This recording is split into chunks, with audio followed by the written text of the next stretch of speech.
ओम हरि जय जय राम कृष्ण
धर्माचे पालन धर्माचे पालन धर्माचे पालन धर्माचे पालन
Yeah.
धर्माचे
नाम हर वेद पाठ भगना के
करणे पाखंड खंडन हेची आम्हा करणे काम बीज वाढवावे नाम तीक्ष्ण उत्तरे हाती घेऊन बाण फिरे हेची आम्हा करणे काम बीज वाढवावे नाम नाही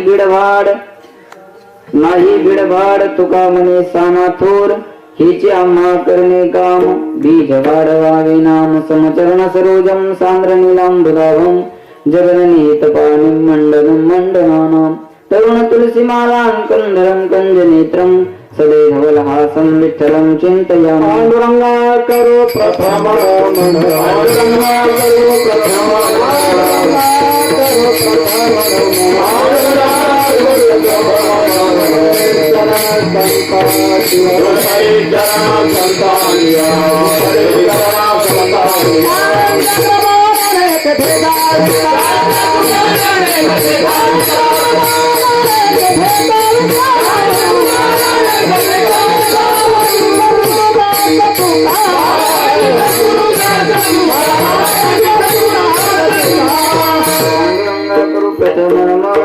दुसरे चरण संताचिया त्यांच्या कृपादाने कथेचा विस्तार बाबाजी सद्गुरुदास तुका शुक्लां ब्रह्म विचार सार परमा मध्यम जगद्व्यापिनी विना पुस्तक धारिणी मभेदां गद्यंधकारापा हस्ते स्फाटिक मालिकां विदधतीं पद्मासने संस्थितां वन्दे तां परमेश्वरीं भगवतीं बुद्धिं प्रदा शारदां महायोगपीठे तटे विवरत्यां वरं पुण्डरीकाय गातुं मुनीन्द्रैः समागत तिष्ठन्तमानन्दकुन्दं पर्वन्नलिङ्गं भजे पाण्डुरङ्गं नीलाम्बुजश्यामलकोमलाङ्गं सीता समारोपितवामभागं पाणमहासायत चारुचापं नमामि रामं रघुवंशनाथं जय जय श्री राधारमण जय जय नवल किशोर जय गोपी चित्तचोर प्रभू जय जय माखन चोर जयांचे केले स्मरण होय सकळ विद्यांचे अधिकरण तेचे बंधू श्री चरण श्री गुरुचे ते नमस्कारोनी आता धर्माचे पालन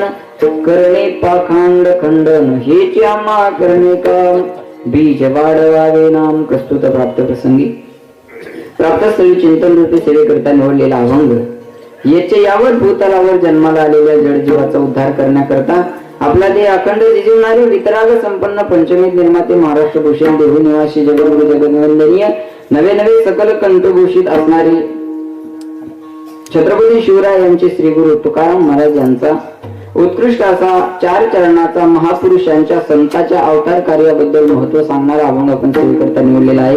या अभंगावर येतामध्ये यथावकाश जशी जमेल अशा प्रकारे अल्पशा वेळेमध्ये सेवा करण्याचा प्रयत्न करू. विठ्ठला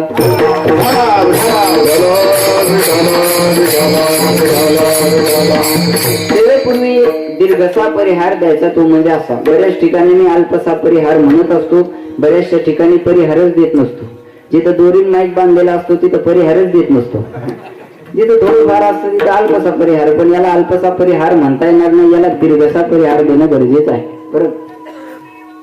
आई वडिलाच्या पुण्यस्मरणानिमित्त हा 2य वर्षाचा कार्यक्रम आमचे शिरीष भाऊ खर्चे, बरोबर ना?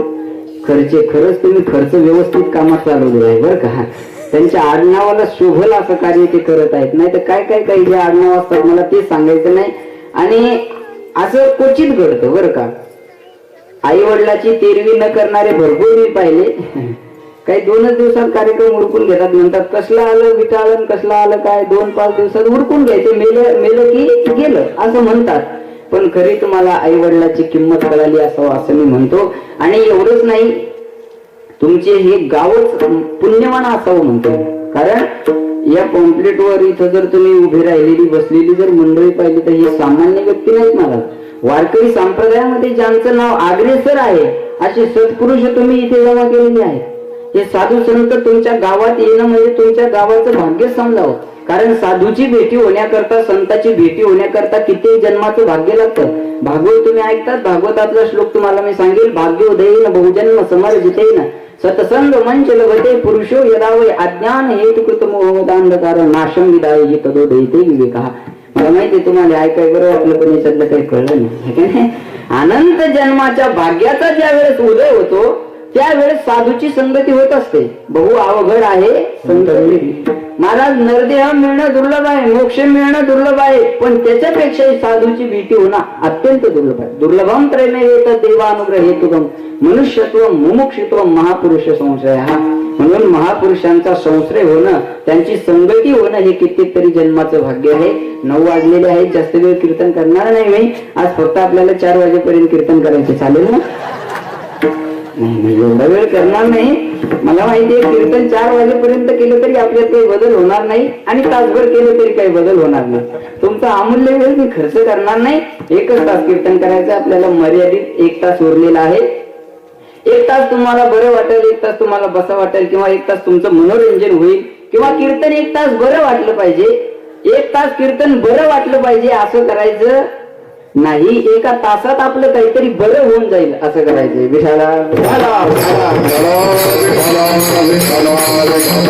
प्रत्येकाला असं वाटतं आपलं बरं असावं, चांगलं असावं, पण चांगलं होण्याकरता पुण्य करावं लागतं. बरोबर आहे? तुम्ही म्हणसाल महाराज आता आम्ही कीर्तनाला हे का पाप आहे का? हे सुद्धा पुण्य आहे, पण एवढ्या पुण्याने काय होत नाही. माणसं पुण्य करताना लगेच दाखवतात. बाबा तुम्हाला जर एखादी 100ची नोट दक्षिणा द्यायची असेल तर बघा अगोदर आपल्याकडे किती माणसं पाहतात, आणि नंतर ती नोट खिशातून काढायला अशी उकळून पूर्ण, आणि नंतर हातात देईल. हे पुण्य झालं. पण बाबाच्या जवळची जर 500ची उचलायची असेल तर पाहिजे की मला कोणी न पाहणार नाही याची काळजी घे. कळते मी बोलतोय? पुण्य करतो आपण तेवढं दाखवतो. कीर्तनाला आले हे पुण्य आहे, पण एवढ्या पुण्यानं काय होत नाही. जीवनामध्ये आल्यानंतर माणसाने पुण्य करावं, पण किती? जीवनामध्ये आल्यानंतर एवढं पुण्य करा, एवढं पुण्य करा, एवढं पुण्य करा की एक दिवस आपल्याला भेटायला आपल्या घरी साक्षात राम आला पाहिजे. एवढं पुण्य करा. बोला, कोण आलं पाहिजे? एवढी तुमची इच्छा नाही का? मग म्हणा ना, कोण आलं पाहिजे? राम म्हणण्यात सुद्धा दम नाही आपल्या, तर कधी राम भेटेल? जाऊ द्या, राम भेटायला यावा ही झाली आपली इच्छा. इच्छा होऊ शकते, पूर्ण होणे न होणे तो भाग वेगळा आहे. राम भेटायला यावा ही जरी आपली इच्छा असली तरी शबरी सारखं पुण्य जीवनामध्ये होणं शक्य नाही की राम आपल्या घरी आपल्याला भेटायला येईल. बरोबर आहे ना? एवढं पुण्य होणं शक्य नाही, आणि राम भेटायला येईल ही गोष्ट सुद्धा अशक्य आहे. एवढं पुण्य करू नका, आणि होणार सुद्धा नाही. सोपं सांगतो, जीवनामध्ये आल्यानंतर पाप करा. आता बरं वाटलं असेल ना? पुण्य करा सर्व तुम्ही सांगत ऐकत आलेले असाल, पण पाप करायला कोणी सांगत नाही. बरोबर आहे ना? मी सांगतो पाप करा, पण किती करा? जीवनामध्ये आल्यानंतर एवढं पाप करा, एवढं पाप करा, एवढं पाप करा की एक दिवस आपल्याला मारायला सुद्धा आपल्या घरी रामालाच यावं लागलं पाहिजे. एवढं पाप करा. बोला, आता काय करणार? देवाच्या हाताने मरण आलं तरी उद्धारायचं. बरोबर? रावणाने काय केलं होतं? देवाशी वैरपत्त. कुठल्या का संबंधाने ना देवाशी नाते जोडा. हास्यम परिहास्यम, सांकेतानं घ्या, परिहास्यानं घ्या, कुठल्याही संबंधानं फक्त भगवंताशी नातं जोडा. खुदा उनको सलामत रखे जो हमें नफरत करते है. अरे प्यार न सही नफरत ही सही, उसी बहाने हमें याद तो करते. कुठल्या का संबंधानं ना माझं नाव घेतोय ना, बरोबर आहे का नाही? कुठल्या का संबंधानं होईना देवाशी नातं जोडा. उद्धार झाल्याशिवाय राहणार नाही. पण आपण जीवनामध्ये एवढं पुण्यही करत नाही की राम आपल्याला भेटायला येईल, आणि एवढं पापही करत नाही की राम आपल्याला मारायला येईल. म्हणून आपल्या हातामध्ये काहीच लागत नाही. त्याचं नाव भागवताचं श्रवण आपण करतोय. भागवत म्हणजे सामान्य ग्रंथ नाही, भागवत म्हणजे पोथी नाही, भागवत म्हणजे कथा नाही, भागवत म्हणजे चर्चेचा किंवा संभाषणाचा विषय नाही, भागवत म्हणजे मनोरंजन नाही. भागवत म्हणजे नेमकं आहे काय? भगवान शुकाचार्य भागवतामध्ये सांगतात, तेनेयम वाङ्मयी मूर्ती. भगवान श्रीकृष्णाची साक्षात प्रतिमूर्ती म्हणजे भागवत आहे. म्हणून आरतीमध्ये सुद्धा म्हटलेलं आहे, ग्रंथ नव्हे हा श्रीकृष्ण. हा श्रीकृष्ण आहे, हा ग्रंथ नाहीये महाराज. मग अशा भागवताचं श्रवण आपल्याला घडतं, हे आपलं महत् भाग्य आहे. कारण भाग्याशिवाय भागवत ऐकायला मिळत नाही. आपल्या पितरांचा उद्धार करा. मरावं कसं हे काय शिकवतं? भागवत शिकवतं. मरावं कसं हे भागवत शिकवतं. वागावं कसं हे रामायण शिकवतं. जगावं कसं ही भगवद्गीता शिकवते. मग महाभारत काय शिकवतं? महाभारत हे राजकारण शिकवतं.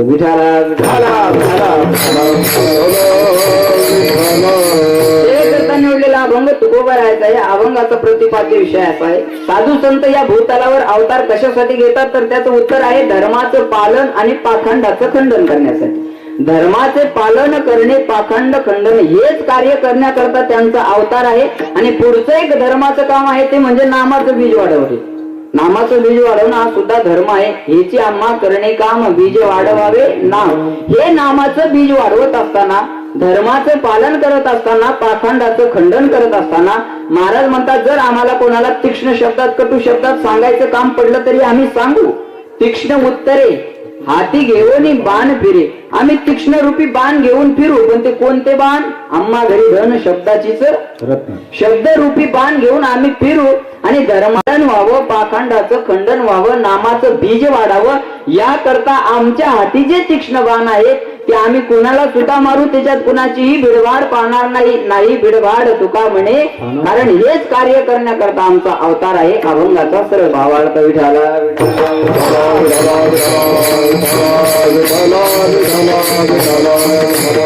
सज्जनो, धर्म धर्म धर्म धर्माचं कार्य करण्याकरता साधू संतांचा अवतार आहे. अवतार कशाला म्हणतात प्रथमतः समजून घ्या. तृतरती हा व्याकरणामधला धातू आहे.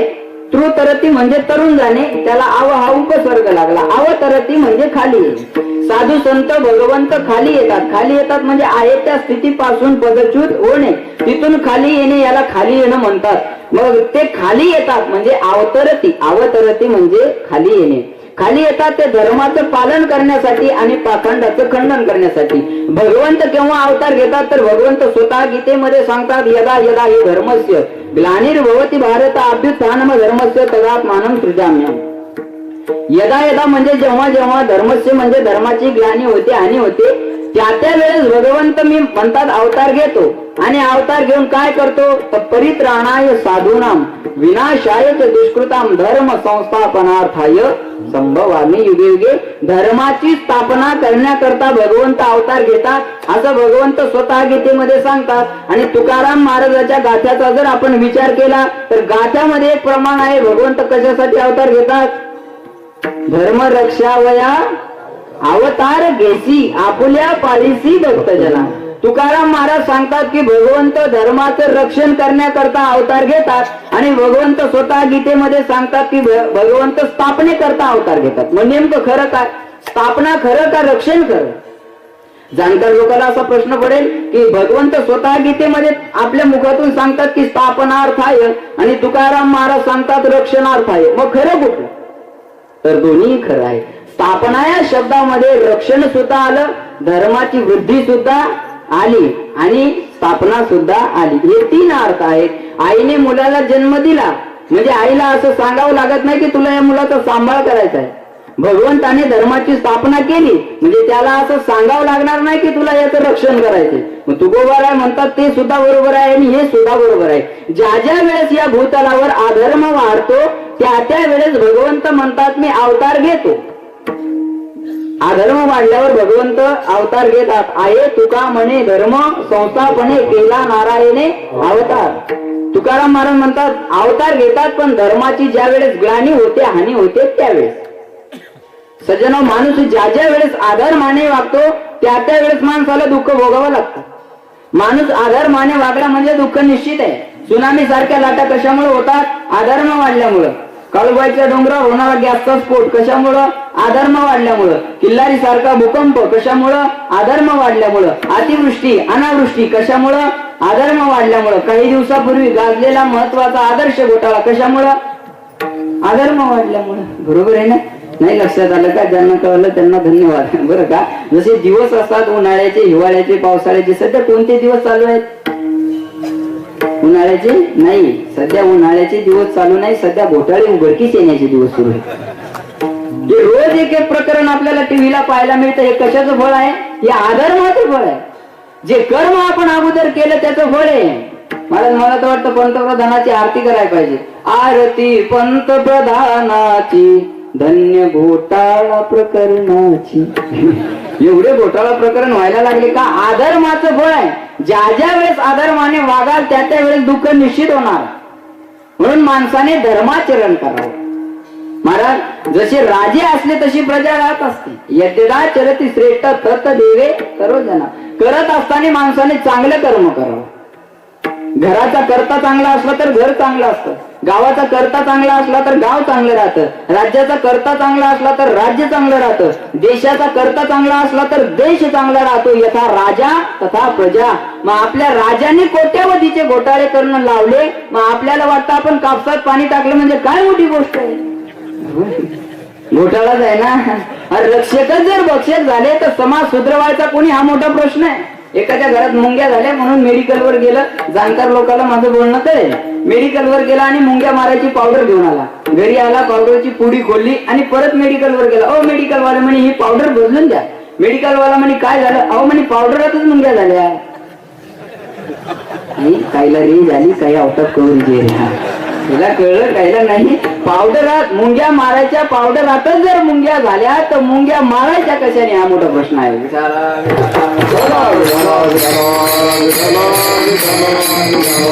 त्यांच्यावर धर्माची धुरा आहे, तेच जर आधर्माने वागत असतील तर काय उपयोग आहे मला. काल चालता चालता एक विनोद मी ऐकला. एक 4-5 दरोडेखोरांनी ट्रॅव्हल्सवर दरोडा टाकला, रक्षकच भक्षक झाले. ट्रॅव्हल्सवर दरोडा टाकला, मग त्यांचा जो मुकदम होता त्याने विचारलं पहिल्याला, 1 नंबरवाला तुझ्याजवळ किती झाले, 2 नंबरवाला तुझ्याजवळ, 3 नंबरवाला तुझ्याजवळ, 4 नंबरवाला तुझ्याजवळ. पूर्ण मिळून टोटल झाली दरोड्याची 24,000 रुपये. किती जमले, 24,000. मुकदम म्हणे किती जमले, म्हणे 24,000. म्हणजे ज्यांचे ज्यांचे जेवढे प्रवाशांचे पैसे घेतले त्यांचे पैसे परत करा.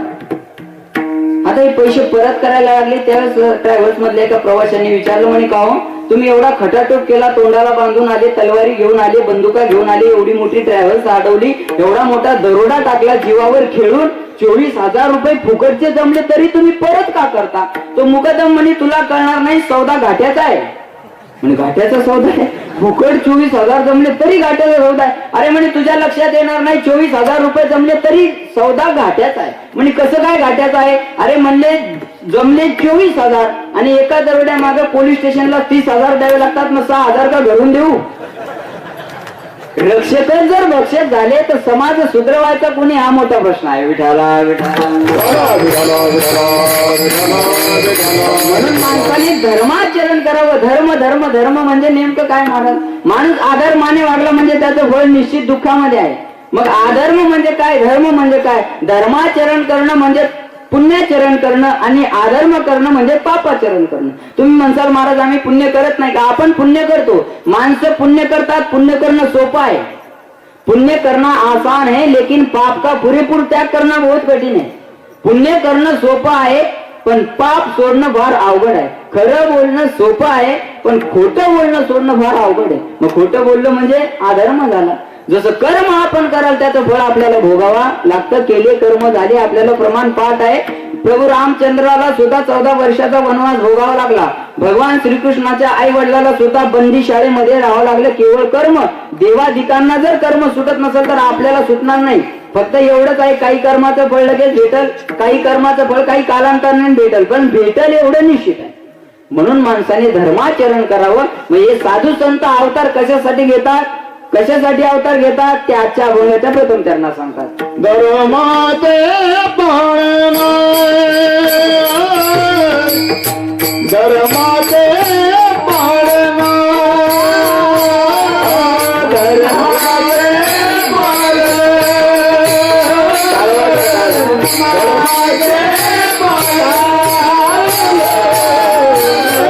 धर्माचे पाळणा, धर्माचे पाळणा,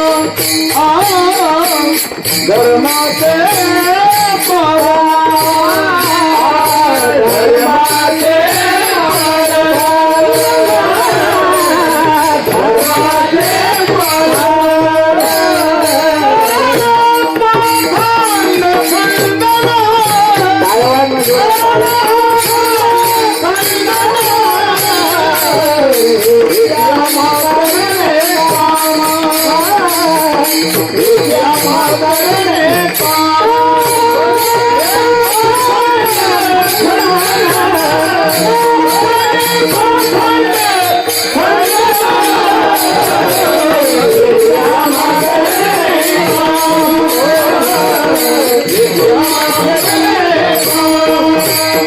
धर्माचे उत्तर सांगतात, धर्माचे पालन करणे पाखंड खंडन. साधू संत अवतार त्याच्यासाठी घेतात तर धर्माचं रक्षण करण्यासाठी, धर्माचं पालन करण्यासाठी सज्जनांनो, आपण धर्म म्हणजे काय हे लक्षात घेतलं पाहिजे.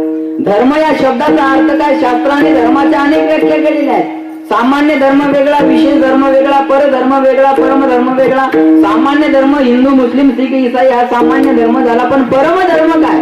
माणसाचं परम कर्तव्य काय? सर्व धर्मान परित्यज्य माम एकम शरणम व्रज.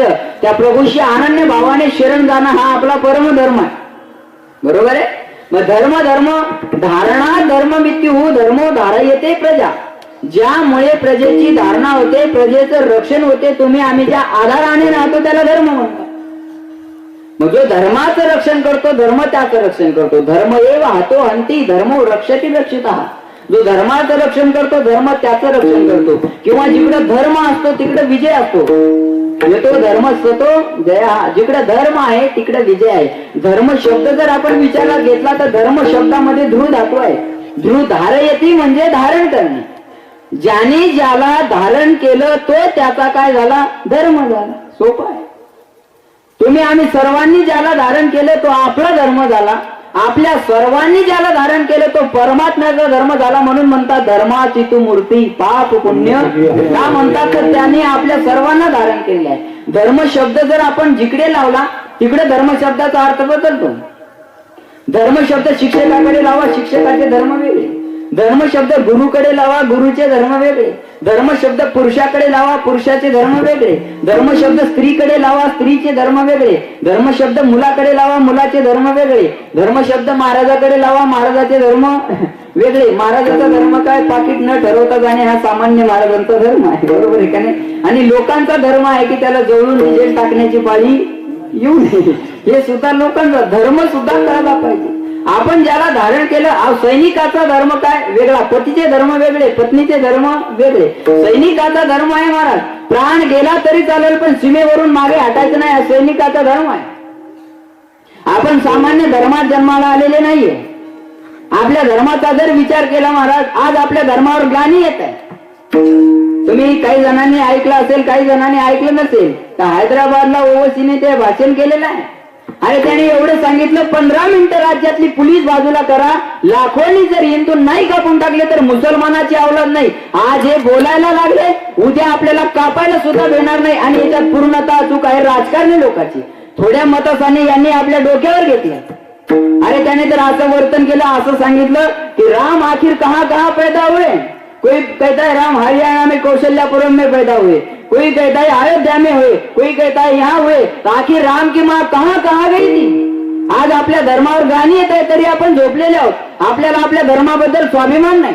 आपण सामान्य धर्मात जन्माला आलेले नाही. अरे छत्रपती शिवाजी महाराजांचे, शंभूराजाचे उपकार माना, ते झाले म्हणून आज आपल्याला कीर्तन करता आलं. नाही तर आपल्याला परवानगी घ्यावी लागली असती. हम आलंदी के गरीब वारकरी है, हम थोड़ा संकीर्तन करना चाहते हैं, क्या हमें परवानगी मिलेगी. जाणकार लोकांना माझं बोलणं कळेल. महाराज ही आपल्यावर उपकार आहेत, त्या धर्मातले आपण माणसं. अरे ज्यांनी धर्माच्या रक्षणासाठी मरण पत्कारलं, देहाचा सुद्धा विचार केला नाही. छत्रपती शंभूराजाचा विचार करा, छत्रपती शिवाजी महाराजांचा विचार करा. अरे काय कमतरता होती शिवाजी महाराजांकडे. एवढं ऐश्वर्य जर आपल्याकडे असतं तर आपण सिगरेटचे ठोकडे उडीत फिरला असतो, धाब्यावर घालवला असतो. पण छत्रपती शिवाजी महाराजांनी विचार केला नाही, केवळ धर्माच्या रक्षणासाठी. त्या धर्मातले आपण माणसं आहोत. अरे ज्या सैनिकांचा विचार करा, त्यांनी देशाच्या धर्माच्या रक्षणासाठी मरण सुद्धा पत्कारलं. जो शहीद हुए उनकी जरा याद करो कुर्बानी. अरे त्यांनी आपला प्राण गमावला केवळ आपल्यासाठी, पण आपल्याला त्यांची आठवण सुद्धा येत नाही. कर चले हम फिदा जानो तुम साथियों, अब तुम्हारे हवाले वतन साथियों. कर चले हम फिदा जानो तुम साथियों, अब तुम्हारे हवाले वतन साथियों. अरे आम्ही तर गेलो, पण हा देश आता आम्ही तुमच्या स्वाधीन करत आहोत. तुमच्यावर काहीतरी या देशाची जबाबदारी आहे. त्यांनी तर त्यांचं मन सुद्धा देशाकरता अर्पित केलं आणि प्राण सुद्धा अर्पण केला. दिल दिया है जान भी देंगे ए वतन तेरे लिए, हम जिएंगे और मरेंगे ए वतन तेरे लिए. अरे त्यांनी तर आपलं मन सुद्धा दिलं आणि प्राण सुद्धा दिला. आपण या धर्मातले माणसं. आपण सामान्य धर्मात जन्माला आलेले नाही. अरे वीर शिवा राणा प्रताप का गूंज उठाओ नारा है, गर्व से कहो हम हिंदू है, हिंदुस्तान हमारा है. कधीतरी वाटू द्या की हा देश माझा आहे, भान राहू द्यायचं. हा देश माझा याचे भान जरासे राहू द्या रे. हा देश माझा, हा उंच हिमालय माझा, हा विशाल सागर माझा, या गंगा यमुना शेती धरती बाग बगीचा माझा. हा देश माझा याचे बाण जरासे राहू द्या रे. हा देश माझा, हा देश माझा याचे भान राहू द्या. मी पहिल्यांदा महाराजांना टायमिंग विचारली कीर्तनाची. महाराजांनी मला 8 ते 10 सांगितलं. कदाचित मला असं वाटलं शहरी भाग असल्यामुळं 8 ते 10 का, कारण कायद्याने असा नियम काढलेला आहे 10 ते सकाळी 6 पर्यंत जर कोणी लाऊडस्पीकर लावला तर कायद्यानं ध्वनी प्रदूषण होत. मला पटतंय. आपल्याला नवरात्र उत्सव करायचा असेल तर परवानगी घ्यावी लागते ठाण्यामधून. आपल्याला गणेश उत्सव करायचा असेल तर ठाण्यामधून वर्षातून 2 सण असतात तरी परवानगी घ्यावी लागते. आपल्याला शहरी भागात कीर्तन करायचं असेल तर राजा पुढे जमत नाही. अरे यांची पहिली बात सकाळी 5 वाजता होते, गावाला झोपा लागू देत नाही. रोज कायदा मोडला जातो, कुणाला भान आहे का? रोज कायदा मोडला जातो पण कायद्याने कुणाला अटक होत नाही. हे आपला धर्म बुडवायला निघाले. सामान्य वनप्राण्याची जरी हत्या केली तर त्याला सजा आहे, पण हिंदू धर्माचं दैवत असलेली गाय तिची रात्रंदिवस कत्तल केल्या जाते पण कुणाला सजा होत नाही. ही आपल्या धर्माची शोकांतिका आहे. एका 24 वर्षाच्या तरुण मुलीचं अपहरण केलं, जबरदस्ती तिचं धर्मांतर केलं, एका मुस्लिम युवकासोबत तिचं लग्न लावून दिलं, तिचे आई वडील कोर्टात गेले तर त्यांना न्याय सुद्धा मिळाला नाही. ही परिस्थिती आपली आहे. आपल्याला स्वाभिमान नाही आणि त्यांना दोष देऊन फायदा नाही. आपल्याला सुद्धा दोष द्यावा लागेल. त्यांचं 5 वर्षाचं मुलगा 5 वेळेस नमाज पाडायला जातं. केवढं जरी मोठं दुकान असलं तर दुकान बंद करून नमाज पाडायची वेळ झाली की नमाजाला जातात. आपलं 22 वर्षाचं थोरमं एकदा सुद्धा मंदिरात जात नाही. एवढा आपल्याला धर्माचा स्वाभिमान आहे. त्यांच्या स्त्रिया जर बाहेर निघाल्या तर नख सुद्धा दिसत नाही. महाराज 16 वर्षापासून 80 वर्षापर्यंत घ्या, नख सुद्धा दिसत नाही. आपल्या जर बाहेर निघाल्या तर सांगावंच वाटतं, दुर्बिणीने पाहावं लागतं त्यांच्या अंगावर कपडे आहेत का नाही. ही आपल्या धर्माची शोकांतिका आहे. आपल्याला धर्म जागृत असला पाहिजे. अरे भारत हा संस्कृती प्रधान देश आहे. आपल्याला भारताचा गर्व असला पाहिजे. महाराज मग मला एक म्हणायचं, तुम्ही मुसलमान आहात याचा आम्हाला काही घेणं नाही, पण तुम्ही हिंदुस्थानात राहता ना, मग तुम्ही हिंदुस्थानचं म्हणून राहा. तुम्ही हिंदुस्थानामध्ये राहून जर पाकिस्तानचे गोरवे गात असाल तर तुम्हाला हिंदुस्थानमध्ये राहण्याचा अधिकार काय? अरे ही मायभूमी आहे आपली. या मातीत तुम्ही जन्म घेतला ना, या मातीचे उपकार आहेत तुमच्यावर, या मातीचं ऋण आहे. पण आपण झोपलेले आहोत, त्याला काय करणार? आश्चर्याची गोष्ट आहे. आपण फक्त म्हणतो मातृदेव भव, पितृदेव भव, आचार्य देव भव, अतिथी देव भव. पण या म्हणणाऱ्या महाराष्ट्राचा जर विचार केला तर या महाराष्ट्रात जेवढे काही वृद्धाश्रम आहेत त्यामध्ये हिंदूचेच आई वडील जास्त आहेत. जेवढ्या काही कसाला काही विकल्या जातात त्यामध्ये हिंदूचाच क्रमांक प्रथम आहे. जेवढ्या काही वारकरी संप्रदायावर टीका केल्या जातात त्यामध्ये हिंदूचाच क्रमांक प्रथम आहे. आणि जेवढ्या काही भ्रूण हत्या होतात त्यामध्ये सुद्धा आपल्याच लोकांचा पहिला क्रमांक आहे. आपले लोक याच गोष्टीत पुढे. आपल्याला आज आपल्या धर्माबद्दल स्वाभिमान नाही. विचार करा त्या शंभू राजाचा. अरे देश धर्म पर मर मिटने वाला शेर शिवा का छावा था, महापराक्रमी परम प्रतापी एकही शंभू राजा था. त्या शंभू राजाच्या राष्ट्रातले आपण माणसं आहोत. कधी महाराज त्यांनी जर लाच खाल्ली असती, धर्मांतर केला असतं तर आयुष्यपैकी जीवन जगले असते. महाराज म्हणतात, अभिमानून सांडी स्वतःचा. स्वतःच्या धर्मामध्ये मरण जरी पत्कारलं तरी धर्म सोडला नाही पाहिजे. पण आज 5-5 लाख रुपये दिले तर लोक धर्मांतर करायला तयार होतात. ही आपल्या धर्माची शोकांतिका आहे. विठाळा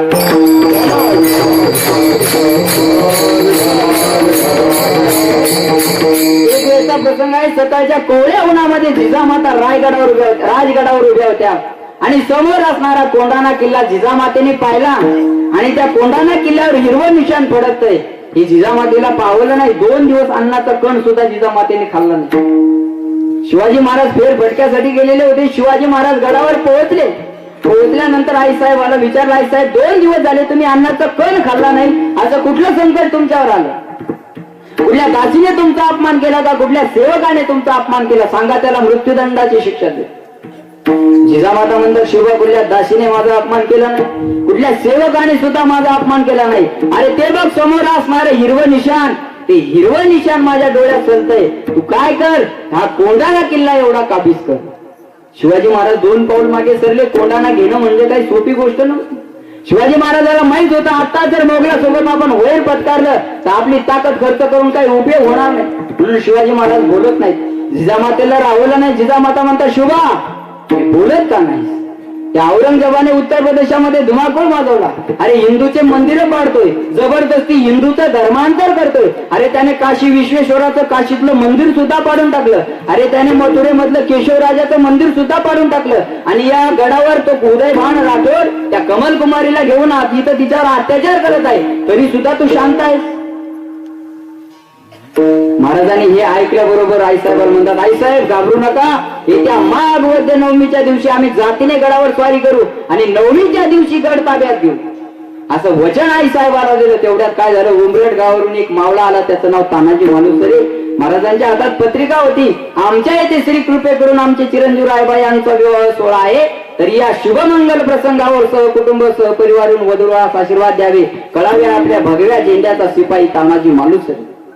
महाराजांनी पत्रिका राजांच्या हातात दिली. पण दुःख एका गोष्टीचं झालं, आवडते सेनापती तानाजी मालुसरे, पण त्यांच्या एकुलत्या एक मुलाच्या लग्नात महाराज हजर राहू शकत नव्हते. का तर रायबाच्या लग्नाचा जो दिवस होता तो सुद्धा माघ वद्य नवमीचा होता. आणि आई साहेबाला गडावर स्वारी करण्याचं जे वचन दिलेलं होतं ते सुद्धा माघ वद्य नवमीचं होतं. राजे म्हणतात, तानाजी आम्हाला माफ करावं, आमच्या मागे एक मोठं लग्न आहे, ते म्हणजे कोंढाणा किल्ल्यावर स्वारी करायचं. तुम्ही काय करा, रायबाचं लग्न शुभ मुहूर्तावर आटोपा आणि जातीने गडावर हजर व्हा. तानाजी महाराज हे वीर होते. त्या वीराला हे शब्द पटले नाही. राज आपल्या देशाचं आपल्या राष्ट्राचं एक थोर व्यक्तिमत्व लढायला जाणार आणि आम्ही लग्नात वरबाप म्हणून मिरवणार की आम्हाला शोभत नाही.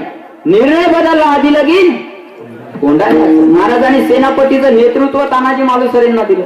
आपल्या कमरेचा निळा सेला काढला. तानाजींना सेनापतीचं नेतृत्व दिलं. तानाजी काय झालं, इकडं आपल्या गावी आले उमरटला. उमरटला काय चाललं होतं, 4 दिवसावर रायबाचं लग्न येऊन ठेपलं होतं. नक्षत्रासारखी मुलगी होती. नवऱ्या मुलीला हळद लागलेली होती. रायबाला सुद्धा हळद लागलेली होती. आणि अशा शुभ प्रसंगावर गडावरून मावळे आले हे तानाजीच्या पत्नीला कळालं. आणि त्याचबरोबर ही सुद्धा गोष्ट कळाली की ते मावळे लग्नाला न थांबताच लढायला जाणार. चित्र डोळ्यासमोर ना. कुठल्या आईला असं वाटेल की आपल्या मुलाचं लग्न असावं, मुलाचा बाप लग्नामध्ये हजर नसावा. कुठल्या पत्नीला असं वाटेल की आपल्या मुलाचं लग्न असावं आणि आपल्या कुंकवाचा धनी लग्नामध्ये हजर नसावा. तानाजीची पत्नी धावतच बाहेर आली. म्हणते, अहो काय ऐकते मी, तुम्ही लढायला जाणार म्हणे. अहो 4 दिवसावर रायबाचं लग्न येऊन ठेपलं. अहो लढाया तर तुम्हाला आयुष्यभर करायच्या, मी तुम्हाला अडवणार नाही. जीवनभर तुम्ही लढायाच करा, पण एवढं 4 दिवस तरी घरी थांबा. त्यावेळेस तानाजी म्हणतात, हे बघ मराठ्याचा धनी संकटात असावा आणि आम्ही लग्नात वरबाप म्हणून मिरवावं ही आम्हाला शोभत नाही. आता मराठा या शब्दाचा अर्थ लक्षात घ्या. मराठा कुणा एका जातीला उल्लेखून म्हटलेलं नाहीये. ज्या 18 पगड जाती छत्रपती शिवाजी महाराजांच्या सोबत होत्या त्यांना मरहट्टे म्हणायचं. मरणाला सुद्धा न हटणारे असे मरहटे. आणि त्याचा अपभ्रंश पुढे झाला. मराठा शब्द प्रचलित झाला आणि जो मराठी भाषिकांचा देश आहे त्याला मराठ्याचा धनी म्हणावं. म्हणून आपल्या राष्ट्रगीतामध्ये सुद्धा असं म्हटलेलं आहे, पंजाब सिंध गुजरात मराठा. आलं ना लक्षात मराठा शब्दाचा अर्थ. मराठा शब्द कुण्या जातीला उल्लेखून म्हटलेला नाही. अगं मराठी भाषिकांचा जो देश आहे आणि त्यांचा धनी संकटात असावा आणि आम्ही लग्नात वरबाप म्हणून मिरवावं की आम्हाला शोभत नाही. जा माझा पोशाख आण. तानाजीच्या पत्नीने पोशाख आणला. महाराजांनी पोशाख चढवला. तानाजीची पत्नी म्हणजे, अहो जाताय तर जा, पण निरंजनी तरी आणू द्या, ओवाळ तरी द्या.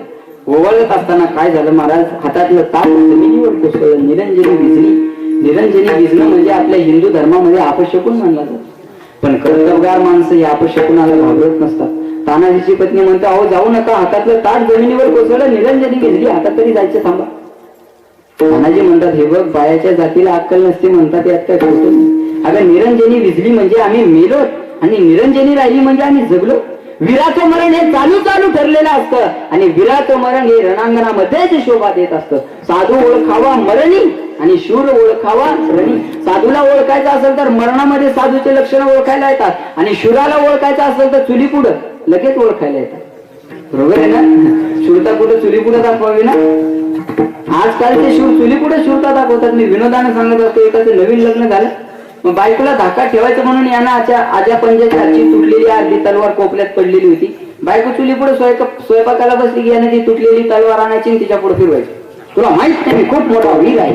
बायको म्हणजे, तुम्हाला मी काही म्हटले का. दुसऱ्या दिवशी बायको स्वयंपाकाला बसली, त्यानं तलवार आणली, तिच्या पुढे फिरवली. तुला माहित नाही मी खूप मोठा वीर आहे. बायकोनं 2 दिवस ऐकून घेतलं. तिसऱ्या दिवशी म्हणे काय चुली पुढे युद्ध दाखवता, जा म्हणे रणांगणामध्ये आणि युद्ध तरी करून या की मला वाटेल तुम्ही वीर आहेत का नाही. आता जातो म्हणे. अर्धी तुटलेली तलवार, गंजून गेलेली, दोन्ही हाताने उंदराला मारली तर उंदीर मारणार नाही अशी तलवार दोन युद्ध. हा जाईपर्यंत युद्ध संपून गेले. आता तिथं पूर्वीचे युद्ध वेळेवर सुरू व्हायचे, वेळेवर समाप्त व्हायचे. मग त्या रणभूमीवर जिकडे तिकडे प्रेत पडलेले होते, हातपाय तुटून पडलेले होते. यानं बायकोला विश्वास यावा म्हणून तिथले तुटलेले हातपाय एका कापडात गाठोडं बांधलं, डोक्यावर घेतलं, घराकडा दार वाजला म्हणे चल दार उघड. बायकोनं दार उघडलं. म्हणे काय झालं. अगं म्हणे तुला वाटत नव्हतं ना मी वीर आहे. म्हणे आता तरी कुठे वाटतं. अगं युद्ध करून आलो म्हणे युद्ध. बायको म्हणे काय पुरावा आहे. मला माहितच होतं म्हणे तू पुरावा मागशील. हातपाय तोडून आणलेत म्हणे बघ. गठुडं टाकलं तिच्यासमोर. तिनं पाहिलं खरंच हातपाय तुटलेली. पण तिला माहिती आपलं गिऱ्हाईक एवढं पॉवरफुल नाही. त्याला माहित असतं तुम जाणे कुठे हम जाणे अंदर की बात राम जाणे. काही तुम्ही जाणून घ्यायचं, काही आम्ही जाणून घ्यायचं. जसं त्याला माहित असतं बायको म्हणजे तुम्ही युद्ध करून आले हे ठीक आहे, हातपाय तोडून आणले हे सुद्धा ठीक आहे, पण हातपाय तोडून आणणारा वीर म्हणत नाही. मग नवरा म्हणे कुणाला वीर म्हणतात. बायको म्हणे मुंडका कापून आणणाऱ्याला वीर म्हणतात. तो म्हणे अगं मुंडका आणणार होतं पण अगोदरच कोणतरी तोडून गेलं. असे वीर आहेत का महाराज. पण तानाजी महाराज असे वीर नव्हते, मरणाला घाबरणारे नव्हते. मराठ्याचे पोरे आम्ही नाही भिनार मरणाला, सांगून गेला कोणी मराठी शाहीर अवघ्या विश्वाला. अगं हे मराठ्याचं रक्त आहे, मरणाला घाबरणार नाहीये. आणि असे शूर 100 एक निर्माण होता. शतेषु जायते शूर सहस्रेषुच पंडित वक्ता दस सहस्रेषु दाता भवतिवान. आणि आईला जन्म द्यायचा तर अशाच मुलाला द्यायला पाहिजे. जननी जने तो भक्त जने या दाता या शूर. अरे नाही तो जननी वांज भली काय खोवेनू. झाले म्हणून ठेवायचे ना आपले म्हणून सांभाळायचे काही उपयोग नाही.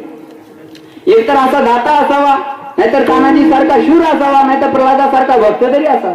नाहीतर कोंबडीला 50 पिलं असतात पण काय उपयोगाचे. कोंबडी जर गावात फिरायला निघाली तर अशी आयटी फिरते, मागं पुढे 10-5 पिलं, पुढे मागं 10-5 पिलं. त्याचं सुभाषितकार वर्णन करतात. मुर्गी निकली घूमने को आगे पीछे थाट. पण गावाला चक्कर मारेपर्यंत कोई चिल्ली ले गई, कोई बिल्ली ले गई, हो गई बाता बात. चक्कर मारेपर्यंत एकटी शिल्लक राहते. पण सिंहाचा एकच असतो त्याला छावा म्हणतात. म्हणून आईनं जन्म द्यायचा तर अशा सिंहाच्या छाव्याला द्यायला पाहिजे. विठाला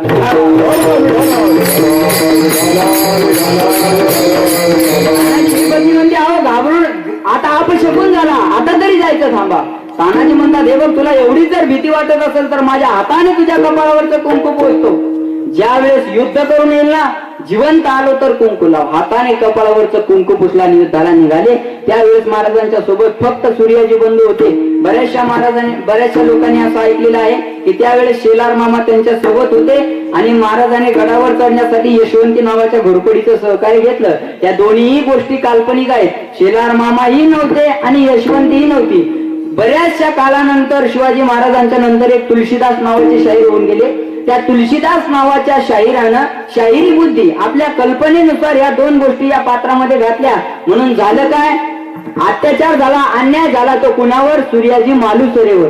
तानाजी महाराजांचे धाकटे बंधू सूर्याजी मालुसरे त्यांनी जो खरा गड घेतला होता ती कामगिरी आपल्या डोळ्यासमोरच आली नाही. चालता चालता या 2 गोष्टी बाजूला करतो. महाराजांच्या सोबत त्यावेळेस 500 मावळे होते, विरोधी होते ते 2000. 500 विरुद्ध 2000 अशी लढत होणार होती. तानाजी महाराजांचं वय होतं त्यावेळेस 30 वर्षाचं आणि त्यांचा जो सेनापती होता उदयभान राठोड हा राजपूत समाजाचा होता, पण सत्ता भोगायला मिळते म्हणून मुस्लिम धर्म स्वीकारलेला होता. त्याचं वय होतं 25 वर्षाचं. दोघांमध्ये सामान्य बळ नव्हतं. गडावर 2 मावळे चिवट चढवले आणि दोराला धरून बाकीचे मावळे वर गेले. युद्धाला सुरुवात झाली. मला जास्त सांगायला वेळ नाही. गड कापला. जोपर्यंत गड बेसावध होता तोपर्यंत 1000 ते 1200 गडकरी कापला गेलेला होता. नंतर समोर आले, जाग आली ते उदयभानाला. उदयभानाने आपली तलवार घेतली, ढाल घेतली आणि तुटून पडला तानाजी महाराजावर. तानाजी महाराजांच्या अंगामध्ये सुद्धा सामान्य बळ नव्हतं. एकामध्ये सिंहाचं आणि एकामध्ये इंद्राच्या हत्तीचं ऐरावताचं बळ होतं. दोघं समोरासमोर आले. सपासप तलवारीचे वार होत होते. पण दुर्दैव असं झालं, तानाजी महाराजांच्या हातातली ढाल तुटली. महाराजांनी कमरेचा सेला काढला, हाताला गुंडाळला आणि ते उदयभनाचे जबरदस्त गाव आपल्या शेल्यावर घेत होते. क्षणाक्षणाला दोघांच्या अंगामधली सुद्धा शक्ती कमी होत होती. रक्ताच्या चिलकांड्या उडत होत्या. सपासप तलवारीचे वार होत होते. पण दुर्दैव असं होतं, कधी कधी चांगल्या माणसाला सुद्धा प्रारब्ध आड येत असं. त्या उदयभानाचा एक जबरदस्त गाव महाराजांच्या उजव्या बाजूला लागला आणि महाराजांचा गाव सुद्धा उदयभानाला लागला आणि दोघेही धाडकन खाली पडले. सेनापती पडले म्हणून मावळे पळायला लागले. त्यावेळेस सूर्याजी बंधूंनी परिस्थिती पाहिली. गड अर्धा काबीज केलेला होता. आता तानाजी महाराज पडले, सुभेदार पडले, पण आता ही वेळ रडण्याची नसून लढण्याची होती. म्हणून सूर्याजी बंधूंनी शिव्या हासाडल्या मावळ्यांना. अरे आपला बाप मेला म्हणून पळता का झाडांनो? अरे गडावरचा दोर मी कापून टाकलेला आहे. एक तर उड्या खाऊन मारा, नाहीतर लढून मारा. अशा मराठीत शिव्या हासाडल्यानंतर मावळ्यांना ताकद आली आणि एका मावळ्यामध्ये तानाजी दिसत होता. गड काबीज केला, गवताची गंजी पेटवली. शिवाजी महाराजांना इशारा झाला. हातावर हात मारून शिवाजी महाराज आईसाहेबाला म्हणतात, आईसाहेब माझ्या तानाने गड घेतला. माझा ताना माझं अभिनंदन करण्यासाठी कल्याण दरवाजावर उभा असेल. कारण तानाजीने असं सांगितलं होतं, महाविद्य नवमीच्या दिवशी मी गड काबीज करेन आणि तुमचं अभिनंदन करण्यासाठी कल्याण दरवाजावर उभा राहील. ते शब्द महाराजांना आठवले आणि महाराज गडावर निघाले. गड घेतला होता की माझ्या तानाचं मी कुठल्या शब्दात अभिनंदन करू? एवढी मोठी कामगिरी माझ्या तानानं पार पाडली. आता मी अभिनंदन कुठल्या शब्दात करावं? अभिनंदनाचे शब्द शिवाजी महाराज आठवत होते. पण शिवाजी महाराजाला पुढचा प्रकार घडलेला माहित नव्हता. महाराज गडावर येत होते, गड घेतला होता. गडावर येतात गड घेतला होता, पण गड घेण्याचा आनंद कोणाच्याच चेहऱ्यावर दिसत नव्हता.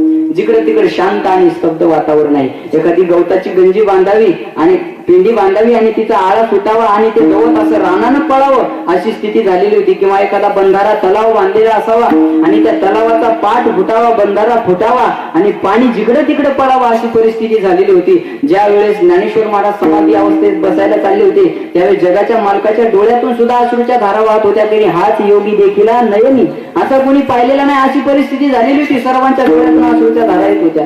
गड घेतला होता पण गड घेण्याचा आनंद चेहऱ्यावर दिसत नव्हता. एक गर्दी जमलेली महाराजांनी पाहिली आणि त्या गर्दीच्या दिशेने महाराज गेले. महाराज मनामध्ये आई भवानीला साकडं घालत होते. आई भवानी असा काही प्रकार घडू देऊ नको असा मनात विचार करत होते महाराज. गर्दी बाजूला झाली आणि महाराजांना विचित्र दृश्य पाहायला मिळालं. जे घडू नये तो प्रकार घडला आणि सूर्याजी मालुसरी तानाजी महाराजांच्या प्रीताला मिठी घालून ढसा रडत होती. निळा शिला पांघरलेला होता. आई भवानी असं घडू देऊ नको. महाराजांनी आपल्या हाताने निळा शिला बाजूला केला आणि महाराजांना पाहायला मिळालं. तानाजी मालुसरी महाराजांच्या डोळ्यातून सुद्धा अश्रूच्या धारा व्हायला लागल्या. पण आता सांगतात सूर्याजी बंधूला म्हणतात, हे बघ तुझ्या भावाला असं मरण आलं. अरे स्वराज्यामध्ये सर्वांना लाजवेल असं मरण तुझ्या भावाला आलं. आता रडू नको, फक्त काय कर, त्या नगार खाण्यावर जर हिरवं निशाण फडकतंय ते हिरवं निशाण तुझ्या हाताने काढून घे. महाराजांनी भगवा सोबतच आणलेला होता आणि हे भगवं निशाण तुझ्या हाताने त्या नगार खाण्यावर लाव. तेव्हा तानाजीच्या आत्म्याला शांती मिळत आणि महाराजांनी ते हिरवं निशाण उतरवलं. भगवा तिथे फडकवला आणि महाराजांच्या तोंडातून उद्गार निघाले, गड आला पण सिंह याला धर्माचं पालन म्हणतात. बायकोच्या कुंकवाची पर्वा केली नाही, मुलाच्या लग्नाची सुद्धा पर्वा केली नाही, म्हणून त्या कोंढाणा किल्ल्याचं नाव बदललं. त्याचं नाव सिंहगड झालं. तो पुण्यापासून 15 ते 20 किलोमीटर अंतरावर असणारा गड. पण आज तानाजीने तिथं वीर मरण प्राप्त केलं आणि आज तिथं काय काय प्रकार घडतात ते डोळ्याने पाहायची सुद्धा लाज वाटते. महाराज काय चाललंय आपल्या देशामध्ये? जे पुण्यामध्ये राहत असतील त्यांना ही परिस्थिती माहीत असेल. सांगतो याला धर्माचं पालन म्हणतात. अरे पूर्वीचे माणसं धर्माचं पालन करत होते, याच्यात नवल नाही. आज आपल्याकडे धर्म राहिला नाही. मला सांगा, मतदान आहे, मतदान करणं हा आपला धर्म आहे, बरोबर? पण मतदान कुणाला करावं? ज्याने अगोदरच्या रात्री घरी 5,000 रुपये आणून दिले त्याला करावं, बरोबर? अरे मतदान करण्याच्या टायमाला आपण अधर्म करतो, त्याचं दुःख आपल्याला 5 वर्ष भोगावं लागतं. आता हे लोक बोंबलत असतील सर्व त्यांच्या नावाने, पण मतदानाची वेळ आली ना 5 पैशाची नोट हातात पडली की नाही कोण देणार आहे एवढे पैसे? दाबलंच बटन, बरोबर? मी बोलतोय करते ना. अरे मतदान करण्याच्या टायमाला आपण अधर्म करतो, त्याचं दुःख आपल्याला 5 वर्ष भोगावं लागतं. मग एका मताचे तुम्ही 5-5 हजार घेता, मग त्यांनी का घरदार विकायचं का? ते करतात ते बरोबर करतात, कुठेतरी आपण चुकतो म्हणून ते चुकतात. मग त्यांचं फक्त भाषणाचं ऐकायचं. आपल्या देशाची परिस्थिती फार गंभीर आहे. म्हणलं तू खाण्यासाठी खंबीर आहे, तर सुधरण ना. तू इकडे काही येऊ देतच नाही. गिटी खाय, रोड खाय, डांबर खाय. बरं का खातो? कारण तुम्ही 5-5 हजार घेतलेले असतात. मला सांगा, निवडणुकीला उभा राहणारा माणूस निवडून येईल याची गॅरंटी असते म्हणून उभा राहतो का पडेल याची गॅरंटी असते म्हणून? काय गॅरंटी घेतो? गावात असतं 1000 मतदान आणि 700 लोक निवडणुकीच्या टायमाला याच्या चुलीवरचा रोज चहा प्यायला असतात. अण्णा तुम्ही उभे राहा, तुम्ही निवडून नाही आले तर आम्ही फाशी घेणार. काय म्हणतात लोक? तुम्ही निवडून नाही आले तर आम्ही फाशी घेणार. आता अण्णाला वाटतं एवढा जर विश्वास लोक दाखवत असतील तर आपण पडायचं कारण काय? पण लोक एकाचा चिवडा खातात, एकाचा गाडी फिरतात, एकाचा प्रचार करतात, एकाला मतदान करतात, जे निवडून येईल त्याचा जे 2-3 सभा ठेवा, माणसं तेच दिसतील, फक्त गळ्यातले रुमाल बदललेले असतील. विठाला विठाला. आपल्याकडे धर्म राहिले नाही. अरे पूर्वीचे माणसं धर्माचं पालन करत, त्याच्यात नवल नाही, प्राणी सुद्धा धर्माचं पालन करायचे. म्हणून छत्रपती शिवाजी महाराजांच्या समाधी शेजारी एका वाघ्या नावाच्या कुत्र्याची सुद्धा समाधी आहे. रामायणातलं जर उदाहरण आपण घेतलं तर गंधमादन आहे. कुंभकर्णाने त्याला हातामध्ये पकडलं आणि सांगितलं, तुला जगायचं का मरायचं? तुला जर जगायचं असेल तर एवढंच म्हणणे रावणाचं आहे. ते म्हणतात, अरे आतापर्यंत जीवन जगत आलं ते रामाचं म्हणून, आणि शेवटी मरता मरता रावणाचं ना घेऊ, तुम्हाला मारलं तर मी रावणाचं आहे असं म्हणणार नाही. महाराज त्याने दाबलं, रक्ताच्या चिवकांड्या उडत होत्या, मरण पत्कारलं त्या गंधमादनाने, पण धर्म सोडला नाही. सर्व धर्मान परित्यज माम एकम शरणम व्रज. त्या प्रभूशी अनन्य भावाने शरण जाणं हा आपला धर्म आहे. असं धर्माचं पालन साधू संतांनी केलं, म्हणून त्यांचं नावाचा जय जयकार आज आपण आज करतोय. आपल्या आज्याचं पंजाचं नाव सुद्धा आपल्याला माहिती नाही. कोण होते तुकाराम महाराज, कोण होते छत्रपती शिवाजी महाराज, कोण होते ज्ञानेश्वर महाराज. एवढे वर्ष होऊन गेले तरी आपण त्यांच्या नावाचा जय जयकार करतो, कारण त्यांनी अधर्म केला नाही, त्यांनी धर्माचरण सोडलं नाही महाराज, म्हणून त्यांच्या नावाचं जय जयकार करतो. आणि तेच अवतार कार्य सांगतात, धर्माचं पालन करणे पाखंड खंड. आपल्याला वेळ कमी आहे. पाखंड म्हणजे काय? पापस्य खंड यशसह पाखंड. पाप काही जो एक खंड होता है उसे पाखंड के. नारदजी या विश्वाचं भ्रमण करत असताना नारदजीने या मृत्यूलोकात आले. या मृत्यूलोकात काय चाललं जाऊन पाहावं. त्यावेळी नारदजींना असं पाहायला मिळालं, तरुणी प्रभुता गे हे शालको बुद्धिदायक कन्या विक्रेयीनो लोभा दंपती नांच कलकल. मुलींचा विक्रय चाललेला आहे. नवरा बायकोमध्ये सारखा कलह, सारखं भांडण. तरुणिका एकदा घरात आली, 4 तांदूळ डोक्यावर पडले. तरुणिका एकदा घरात आली की आई वडिलाला मुलं वेगळं काढून द्यायला लागले. मग नारदजींना असं वाटलं, जाऊ द्या, यांच्याकडे बघून काय उपयोग आहे. कलियुगातल्या साधू संतांकडे काय चाललं जाऊन बघावं. त्या संताकडे ज्यावेळेस पाहिलं त्यावेळेस संत सुद्धा दिसले महाराज. पाखंड निरता संता. संत सुद्धा पाखंड परायण झालेले दिसतात. बाबा तुम्ही आता एवढे सभ्य असतात, ही लोकांना आवडत नाही. तुमचे जर किस बिस इकडे तिकडे असे वाढलेले असतील, तुम्ही जर ढोंकेला असताना लोकांनी लय मानलं असतं तुम्हाला. कारण या लोकांना पाखंड पाहिजे, दिखावा पाहिजे. आता मला पाहिल्यानंतर बरेच त्यांना असं वाटत असेल, पोरगं इथं कशाला आणलं. कारण याच्या डोक्यात फक्त महाराज म्हणले की त्याची मोठीच्या मोठी ढेरी असते. महाराज म्हणले की त्याला दाढी. मी सांगत असतो, कलियुगात महाराजाकडे काही नसलं तर चालेल, पण 3 गोष्टी पाहिजे. पहिली गोष्ट म्हणजे त्याच्याकडे बॉडी पाहिजे, दुसरी गोष्ट म्हणजे त्याच्याकडे दाढी पाहिजे, तिसरी गोष्ट म्हणजे त्याच्याकडे गाडी पाहिजे. माझ्याकडे बॉडी भी नहीं, दाढ़ी भी नहीं, गाड़ी क्यों है भाई क्या पाइजे। नीयत कितनी भी अच्छी हो, दुनिया आपको आपके दिखावे से जानती है, लेकिन जीवन में एक बात याद रखना, दिखावा कितना भी अच्छा क्यों न हो, भगवान आपको आपके नियत से जानता है. मला सांगावं लागतं की मी महाराज आहे. एका ठिकाणी गाडी नव्हती, त्यावेळेस मी कीर्तनाला गेलो. एक म्हणे महाराज कुठे, म्हणलं मी. म्हणे तू. माणसाची किंमत हे ज्ञानावरून कळत नाही. झुकती है दुनिया, झुकाने वाला चाहिए. माझ्या तब्येतीवर, माझ्या वयावर जाऊ नका. मी वयाच्या 8व्या वर्षापासून कीर्तन करतो. अख्खा महाराष्ट्र मी पायाखाली घातला. आमच्या माऊली नाही, सर्वांना माहिती आहे. पण लोक किंमत करतात ते दिखाव्यावरून. पाखंड पाहिजे. नारदजी भ्रमण करत असताना नारदजीने रस्त्याच्या कडेला एक मोठा बंगला पाहिला आणि बंगला पाहून प्रश्न विचारला. किसीने पूछा महाराज जी इतना बड़ा जो बंगला दिख रहा है ये किसका है? तो उत्तर काय मिलता है का? जवाब मिलता है त्यागी जी महाराज का, इसे पाखंड कहते. आगे जाते जाते शोर सुनाई दिया और उसने फिर पूछा महाराज जी इतना शोर कहाँ से सुनाई दे रहा है? जवाब मिलता है मौनी बाबा के आश्रम से, इसे पाखंड कहते. हाँ, आगे जाते जाते किसी के बच्चे खेलते दिखाई दे. उसने फिर पूछा महाराज जी बच्चे किसके खेल रहे हैं? जवाब मिलता है ब्रह्मचारी जी महाराज के, इसे पाखंड कहते. नाही एवढं चांगलं कळायला चांगलीच बुद्धी लागते.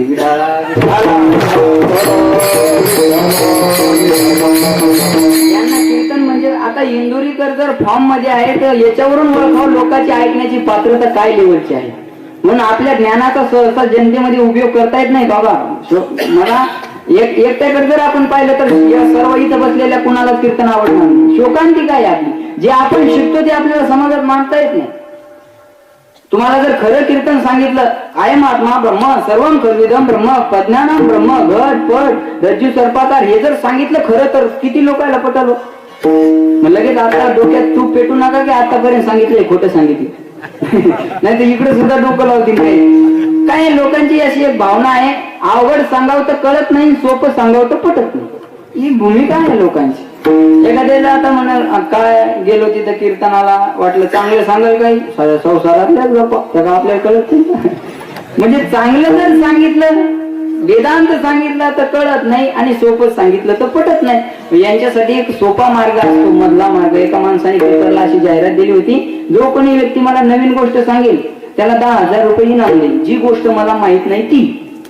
बरेचसे माणसं पेपर वाचून त्याच्याकडे जायचे, म्हणायचे का अशी अशी तुम्ही बातमी दिली, सांगू गोष्ट? तो म्हणायचं सांगा.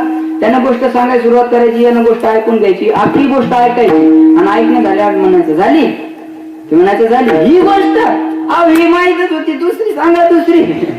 कोणाच्या बापाला 1 रुपया द्यायचा नाही. तेच पेपर वाचून मी त्याच्याकडे गेलो, म्हणलं का हो तुम्ही अशी अशी बातमी दिली? जाऊ द्या म्हणलं, त्याचा बातमीचा आपल्याला काय करायचं नाही, पण तुम्हाला माहितीये का तुमच्या वडिलाचा आणि आमचा वडिलांचा पूर्वी चांगला दोस्ताना होता. काय काय तुमची परिस्थिती हलाखीची होती. तुमचे वडील एक वेळेस आजारी पडले आणि तुमच्या वडिलाला ऑपरेशन साठी पैसे लागत होते. आमचे वडील आणि तुमचे वडील म्हणजे घासातला घास खाणार. आमच्या वडिलांकडून त्या काळी तुमच्या वडिलांनी 1 लाख रुपये घेतले, पण झालं असं, देवा घरचं येणं आहे, त्याला काय कोणी अडवू शकतं का? देवाचं बोलवणं आलं आणि तुमचे वडील गेले, ते 1 लाख रुपये परत सुद्धा केले नाही तुमच्या वडिलांनी. ही गोष्ट तुम्हाला माहिती आहे का? म्हणे नाही माहिती. म्हणलं मग दे 10,000 रुपये. आता माहिती म्हणतो तर 1 लाख दे, नाही माहिती म्हणतो तर 10,000 कुठेच दिले नाही. अशी स्थिती आहे लोकांची.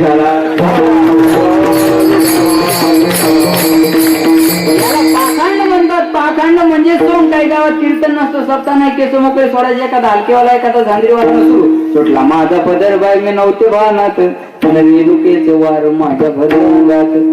आता अंगात येणे खरं आहे का बाबा? खरं सांगा, या टाळकऱ्यांनी पावसाळ्याचे टाळ वाजून वाजून छटाकापर्यंत आणले, कधी स्वप्नात देवाला पाहू तुमच्या? त्याच्या स्वप्नात देत नाही. 6-6 महिने टायमाच्या टायमाला आंघोळ्या करते नाही. याच्या अंगात देव तुम्ही देव एवढा हलकट आहे का? आपल्या अंगातला कपड्याचा वाजर गावातल्या कुत्र्याने घेतला तर मलकापूरला त्याला दवाखान्यात ऍडमिट करावं लागतं. हे पाखंड आहे. अरे एवढे साधू संत होऊन गेले, एखाद्या संताच्या अंगात देव आला असं उदाहरण आहे का? मी कीर्तन करायचं सोडून देतो.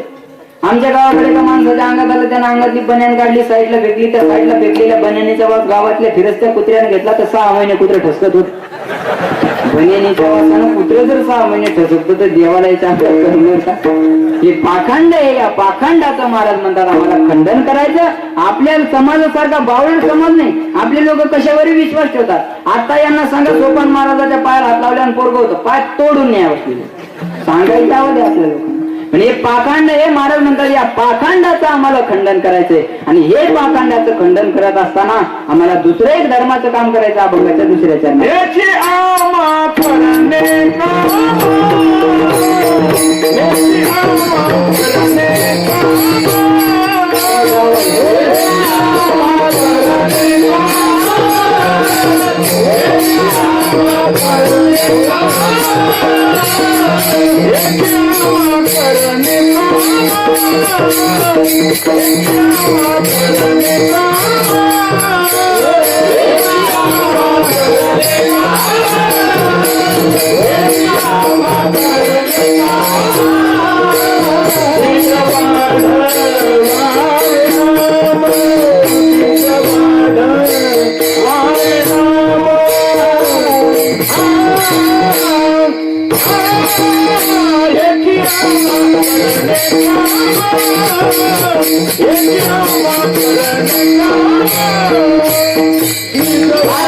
मला हेच काम करायचं. याची आम्हा करणे काम, बीज वाढवावे नाम, नामाचं बीज वाढवायचं. नामाचं बीज वाढवणं हा धर्म आहे का? बीज कशाला म्हणतात? संपूर्ण झाडाची व्यापकता ज्यामध्ये सामावलेली असते त्याला बीज म्हणतात. मग नामाचं बीज वाढवणं हा धर्म आहे का? सुंदर सांगतात, निज धर्म हा चोखडा, नाम उच्चारू घडघडा, देवाचं नामस्मरण करणं हा आपला परम धर्म आहे. आत्मदेव नावाचा ब्राह्मण जीव द्यायला निघाला, त्यावेळेस त्याच्या गोकर्णाने सांगितलं मुलाने, बाबा तुम्ही जीव द्यायला जाऊ नका, मी तुमच्या उद्धाराचं साधन सांगतो. 2 श्लोकामध्ये त्याला सारगर्भित उपदेश केला. बाबा काय करा? देहेस्ति मांस रुधिरे अभिमतीम त्यजत्वम जाया सुता दिशु सदा ममता विमुंच पश्यानिशम जगदिदम क्षणभंगनिष्ठम वैराग्य राग रसिको भव भक्तिनिष्ठः. बाबा धर्मम भजस्व सततम तेजलोक धर्मान सेवस्व साधु पुरुषान जय काम तृष्णा अन्य दोष गुण चिंतन माशुक्त्वा सेवा कथा रसमोह नितराम पिबत्व. तुम्ही धर्माने काय करा, भगवंताचं भजन करा, हा आपला धर्म आहे. आणि अन्य दोष गुण चिंतन नाशमुक्ता, दुसऱ्याचे गुणदोष पाहणं सोडून द्या. जगातला सर्वात मोठा गुण कुठला आहे तर दुसऱ्याचे गुणदोष न पाहणं. जगातला सर्वात मोठा दोष कुठला आहे, दुसऱ्याचे गुणदोष पाहणं. दुसऱ्याचे गुणदोष पाहणं सोडून द्या, हा आपला धर्म आहे. ज्या भगवंताने अनमोल किमतीचा नरदेह आपल्याला दिला, तो कशासाठी? देवी दिला देह भजना गोमाता, देवे दिला देह भजना गोमटा. भजनासाठी आपल्याला अनमोल किमतीचा नरदेह दिला. याच देही घडे देवाचे भजन किंवा चिंतन आणि हे ज्ञान. कुत्र्याच्या, मांजराच्या, गाढवाच्या, डुकराच्या जन्मात भजन करता येत नाही का? तुम्ही असे पाहिलं एखाद्या ठिकाणी तर आपल्याच गाढव जमा झाले, एकाने विणा घेतला, एकाने पकवास घेतला, एकाने पेटा बांधला, कीर्तन सांगायला सुरुवात केली, 4-5 गाढव पुढे बसले, कीर्तन ऐकायला लागली. पाहिलं का? गाढव कीर्तन ऐकताना पाहिले का? ऐकतात का गाढव कीर्तन? गाढव कीर्तन ऐकत, गाढव कीर्तन ऐकत, गाढव कीर्तन ऐकत. पहिला घरी गेल्यावर कळत. महाराज म्हणतात ही नरदेहाची सिस्टीम आहे.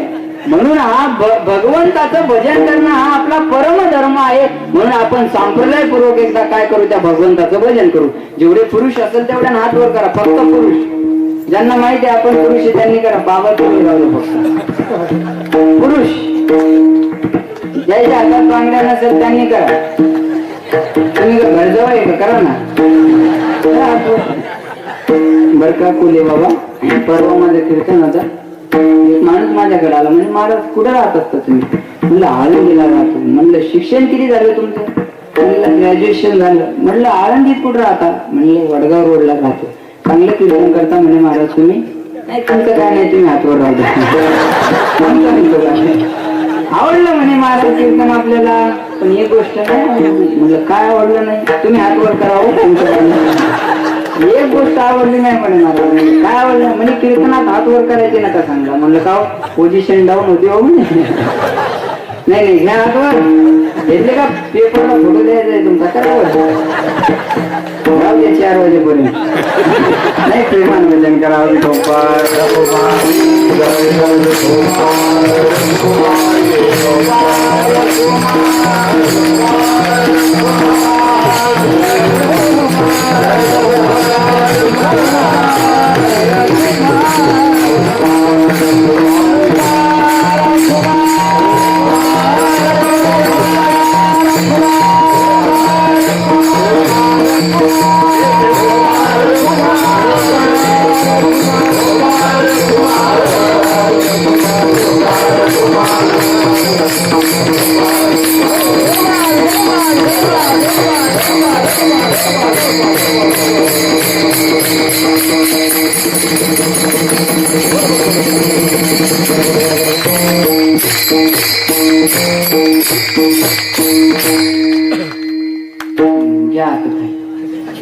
राहिलंच नाही तर काय घेत आपण. वर घ्यायला किती कष्ट लागले आम्हाला. घ्यावं का नाही, घ्यावं का नाही, कशी तरी वर गेले. पण वर गेल्या घातला निघला लोक नाही घातली. कीर्तनाला आलो नशीब समजा मला महाराज नाही तर असल्या भानगडीत आम्ही पडतच नाही. याला भानगड म्हणतात नव्हतं. तुम्ही तरी कसं कसं केलं? तुम्हाला काय झालं? तुम्हाला मंडळ तुमचं जमाने असतात, यांचं काही घर नाही. घरात सुद्धा तुम्ही यांचं काही चाल देत नाही. बायको म्हणजे तुम्हाला अजिबात अक्कल नाही. तुम्ही मध्ये बोल जाऊ नका, बसला गृहमंत्र्याचा आदेश. आणि अर्धा आपोआप यांच्याकडे जातं. तुम्ही पहा, नवरा कलेक्टर असला तर बायकोला कलेक्टरीन बायको, नवरा कंडक्टर असला तर बायको कंडक्टरीन, नवरा मास्तर असला बायको मास्तरीन, नवरा डॉक्टर असला डॉक्टरीन, नवरा बुवा असला बायको बुई. महाराजीन बाय आपोआप तुमच्याकडे पण बाया माणसाच्या तुलनेत कुठं कमी राहिल्या नाही. माणसं कंडक्टर, बाया कंडक्टर, माणसं ड्रायव्हर, बाया ड्रायव्हर. एवढे दिवस माणसं पॅन्टी घालत होते, आता बायाने घालायला सुरुवात केली.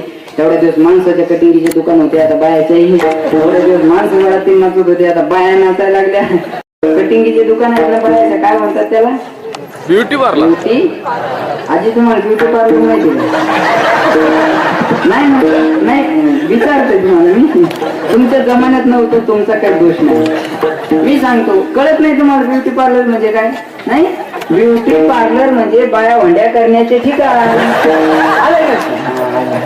बायाचं केस कंत्रणालय. अरे आपली संस्कृती असं सांगते, सौभाग्यवती स्त्रीने केस कापले नाही पाहिजे, ही आपली संस्कृती आहे. सौभाग्यवती स्त्रीने डोक्यावरचा पदर खाली आता नको घेऊ, आता लक्ष द्या. अरे ते प्रतिभाताई पाटीलचा आदर्श घ्या. देशाचा राष्ट्रपती असताना कधी डोक्याचा पदर खाली पडला नाही. आपली अंगणवाडीची मास्तरी नसली पदरले ते घर डोकली. पदर कुठं खाली ग्राम स्वच्छता अभियान झाली, लोटांगण पाहून लोटांगण आहे का नाही. जिथं लाजायचं तिथं तुम्ही लागत नाही. देवाचं नाव घ्यायला काय लागलं. त्या मीराबाई राजघराण्याच्या राजपूत समाजाच्या असताना सुद्धा देवाचं नाव घ्यायला लागलं नाही. मीरा दिवानी हो गई रे मीरा मस्तानी, लोक लाज की नाही खबरिया हो. मीरा दिवानी हो गई रे मीरा मस्तानी. आपल्याला वेळ कमी आहे, जाऊ द्या. तुम्ही भजन म्हणता का माझ्या पाठीमागं? तुम्ही जर भजन म्हटलं तर ते जर मला पटलं तर कीर्तन टायमावर सुटलं, नाही तर सकाळचं तांबडं फुटलं बघा.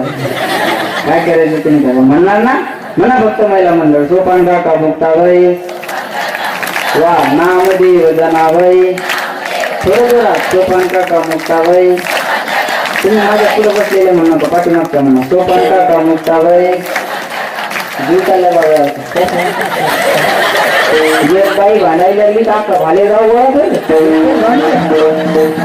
तिकडच्या घरी भांडण लागले तर इकडच्या बा म्हणतात माझ्या शांताबाई कोणाचे काय भांडण लागले होते आवाजाला का भांडणाची निमंत्रण पत्रिका असते की माझी गोमाची कापसे यांच्या घरी 10 वाजता भांडणाचा कार्यक्रम आहे. तरी आपण सहकुटुंब सहपरिवार भांडणास उपस्थित राहून भांडणाची शोभा वाढवावी. कळावे आपले भांडणाचे तुकाराम माग लागले.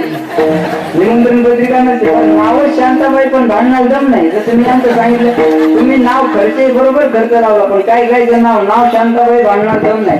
नाव सुलोचना जोडे मुंबई पुन्हा काय जायचं नाव गंगाधर आंघोळ नाही महिनाभर काय जायचं नाव पंढरीनाथ रस्त्यानं चालला बोंबील खात. काय नाव काय आपलं काम नावाचं आपलं कुठे जेसमेंटच येत नाही, कधी संबंधच येत नाही. अरे आपले आई वडील नाव ज्ञानेश्वर ठेवतात, त्यांना काहीतरी अपेक्षा असेल ना आपल्याकडून. पण आपण कुठेतरी रात्रीच्या प्रकारात निशाचरासारखं पडून राहतो. ही आपली शोकांतिका आहे. म्हणून तुम्ही भजन करायला पाहिजे. जरा मोठ्याने म्हणता का म्हणा. सोपान काका मुक्ताबाई वा वा नामदेव जनाबाई. थोडं जरा सोपान काका मुक्ताबाई वा वा. हा गाडी काही वाजत नाही हे मी म्हणायचं. त्याला वाटतं मी भजनात तुमच्या टाळी वाजवायची ना म्हणून म्हटलं काय टाळी वाजत तुम्ही ते म्हणायला लागले. जाऊ दे तुमचं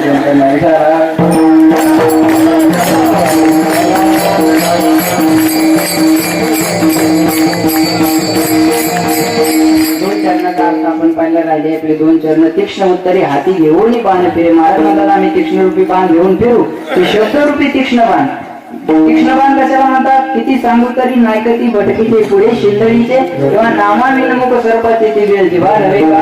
हे तीक्ष्ण रूपी बाण आहे. ते कुणाला सुद्धा मारू कुणाचे वेळवार पाहणार नाही. नाही वेळवाड तुका म्हणे साना ना तरी इच्छेतंडू पाळी तया करू गाडी तया करू न ह्याची जेवी. तशा प्रकारे किंवा जो खांडावया गाव गाडी का लावणी जयाने केली दोघा एकची सावली वृक्ष ते जायचा. झाडाजवळ भेद नाही उसाजवळ भेद नाही किंवा गायीची तृष्णा आणू का व्याघ्रा विष होणी मारू तो नेण्याची का सागरू तो जसा सागराजवळ सुद्धा भेदभाव नाही. तसं महाराज म्हणतात आमच्याजवळ भेदभाव नाही. कोणी लहान असो किंवा मोठा असो त्याची भिडवाड आम्ही पाहणार नाही. का कारण हेच काम करण्याकरता आमचा अवतार आहे. ज्ञानेश्वर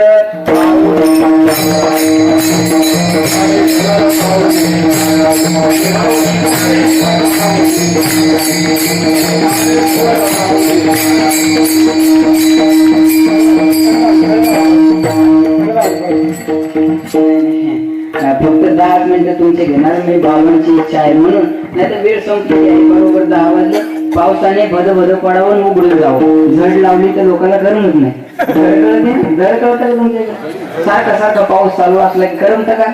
बस बस बस बस पडला उघडून गेलं की बरं वाटतं आहे की नाही. तसं कीर्तनकारांना झड लावू नये. पडावं तेवढं पडावं टायमाच्या हात. पण एक सर्वांची इच्छा आहे कारण सुरू व्हायलाच मला पोहोचायलाच वेळ झाला होता. मग टाइम कमी झाला आणि सांगावं काय काय. पण ज्यांच्या प्रित्यर्थ हा कार्यक्रम सुरू आहे त्या आई वडिलांबद्दल फक्त 10 मिनिटं मी तुमचे घेणार. चालतील का? तुमची इच्छा असेल बसलो तुमच्या पुढे आता का उठता येतं का म्हणावं घ्या. असं नाही असं नाही बरं का. माझी पण कॅपॅसिटी नाही तरी पण मी सांगतो हे सज्जनाव ज्यांच्या पुण्यस्मरणानिमित्त ज्यांच्या स्मरणार्थ हा कार्यक्रम सुरू आहे. खरंच आई वडिलांच्या जीवनामध्ये काय उपकार असतात हे खऱ्या अर्थानं आपल्याला कळालं पाहिजे. मी सांगतो कीर्तन भजन कमी ऐकले तरी चालतील पण परिवर्तन करा. परिवर्तनाला किंमत आहे. गळ्यात पवित्र तुळशीची माळ धारण करा, याला किंमत आहे. किती कीर्तन ऐकले याला किंमत नाही.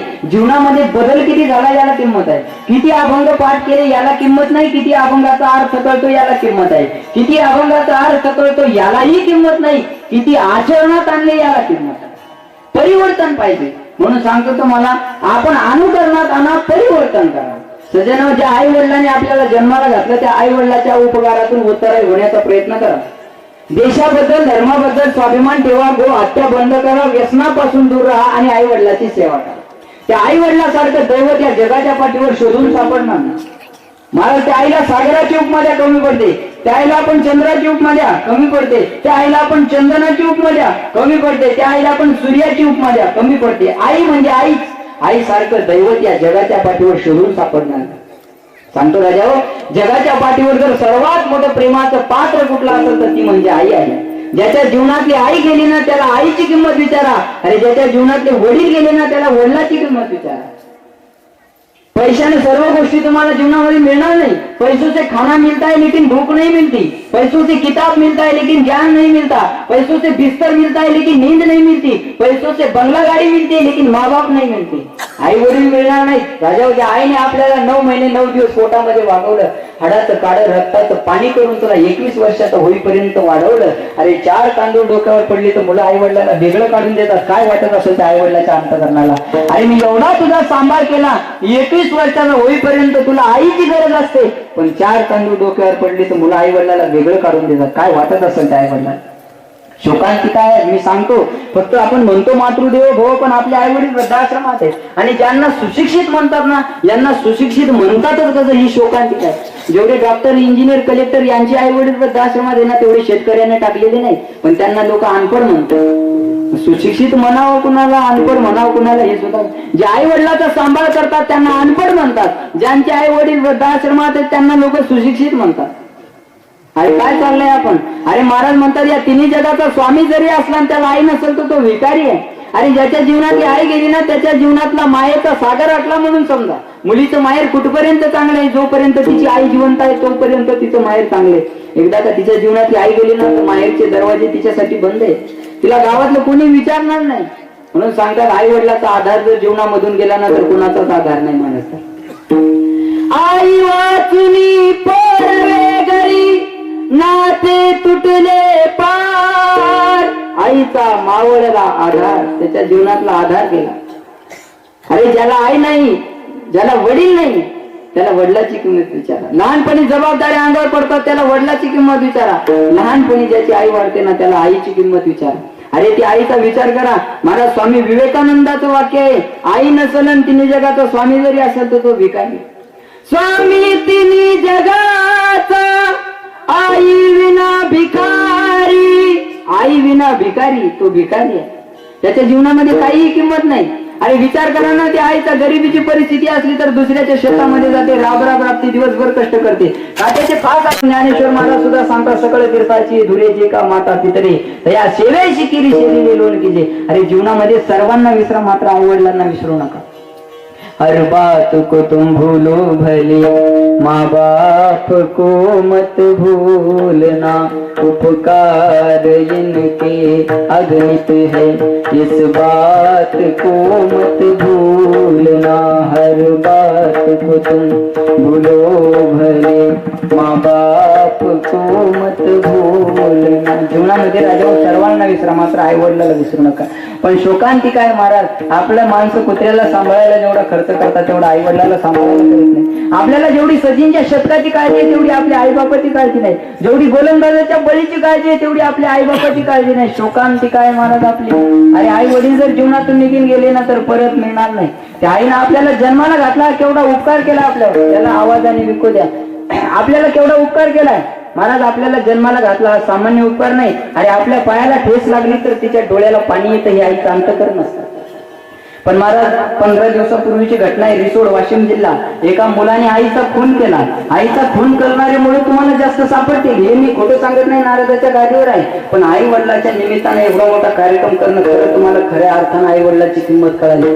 त्यांच्या स्मरणार्थ. नाही तर कोण म्हणतो गेले ते काय काय करणार आहे त्यांना, आपण केवढा कार्यक्रम केला. राजा खून करणारे जास्त सापडतील. अरे एका मुलाने आईचा खून केला, काळी हातामध्ये घेऊन जात असताना पडला, ठेच लागली तर त्या काळजातून सुद्धा आवाज आला की बाळा तुला काही लागलं तर नाही ना. ही आईचं अंतकरण असतं राजा. म्हणून सांगतो त्या आईनं आपल्याला जन्माला घातला, केवढा उपकार केला. हा जन्म दिला आईने मला, उपकार हा मोठा झाला. जन्म दिला आईने मला, उपकार हा मोठा झाला. अरे केवढा उपकार केला आपल्यावर. जरी ठेच लागे पायाला, पाणी येते तिच्या डोळ्याला. मी हिंडतो रानवनी, माझी नाही ती तेरी कुणी. ती जन्माची माझी आई, तिच्याशिवाय नाही कुणी. आई वडील जीवनातून गेले ना तर तुम्हाला गावकरी भाऊ बंधू कोणी विचारणार नाही. भाऊ बंधू कोणी कोणाचे, गावकरी काय कामाचे. दया येणार नाही कोणाला, तिच्याशिवाय आप्त जनाला. जन्म दिला आईने मला, उपकार हा मोठा झाला. राजावरती आईने आपल्यावर उपकार केला. आई म्हणजे मायेचा सागर असतो. आपल्या जीवनाला आधार देणारी म्हणजे आई वडील असतात. सांगतो राजावर, आई वडिलाचा जीवनामध्ये आशीर्वाद असतो तर कुणाच्या आशीर्वादाची गरज नाही. पण जीवनामध्ये आई वडिलाला जेवढं महत्व आहे ना तेवढं कशालाच नाही. मी एक सुंदर कविता म्हणत असतो, आई म्हणजे काय असतं. अरे आई म्हणजे मायेचा सागर असतो. आपल्या जीवनाला आकार देणारी म्हणजे आई वडील असतात. आई माझी मायेचा सागर, दिला तिने जीवनाला आकार. आई वडील माझे थोर, काय सांगू त्यांचे उपकार.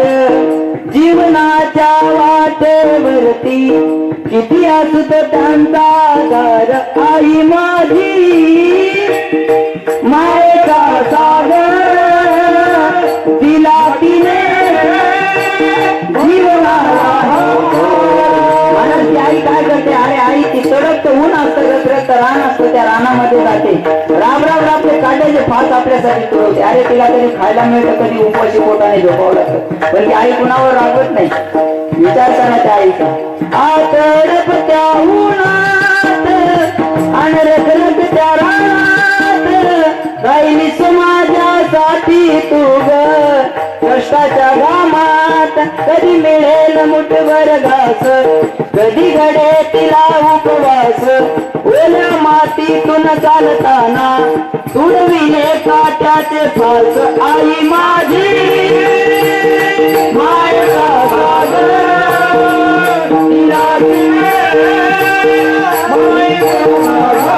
आई म्हणजे मायेचा सागर असतो. आपल्या जीवनाला आकार देणारी म्हणजे आई असते. आणि ज्याच्या जीवनातली आई गेली त्याला विचारा तुला काय पाहिजे. ज्याच्या जीवनातले वडील गेले त्याला विचारा तुला काय पाहिजे. लहानपणी आई वडील वाढले, त्याच्या तो देव जाईल उभा राहिला आणि त्या देवाला तो मुलगा म्हणा, देवा अरे मला सध्या तुझी गरज नाही रे. माझ्या आई वडिलांच्या छत्र छायेखाली माझं उभं आयुष्य जावं, मला ते दे, मला तू नको. त्या देवाजवळ सुद्धा तो माणूस त्या आईचीच मागणी करे. कारण आई काय असतो.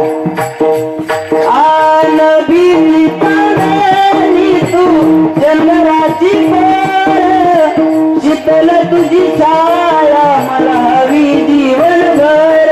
तुझ्या शीतल छायेमध्ये उभा आयुष्य जगेल. आई देवापाशी मी ग, आई तुला सगळं मागेल. आई माझी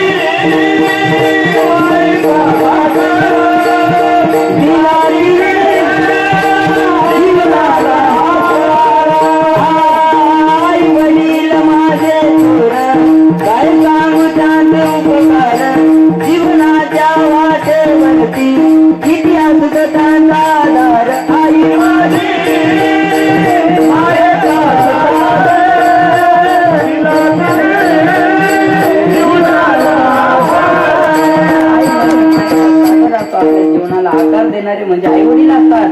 पण त्या आई वडिलाला जशी म्हणायची वेळ येते की बाळा अरे मी तुझ्यासाठी आयुष्य जाळलं, जीवन जाळलं, पण तुम्हाला पाणी सुद्धा पाजलं. मी तुझ्यासाठी जीवन जाळले रे बाळा, तुने नाही पाणी पाजले. तुम्हाला पाणी सुद्धा पाजलं नाही. अरे जिवंतपणी कधी तिला विचारलं नाही आणि मेल्यावर आई आई म्हणून काय होतं? बरोबर आहे का नाही? जिवंतपणी कधी पोचले नाही, आता कशाला म्हणतोस आई?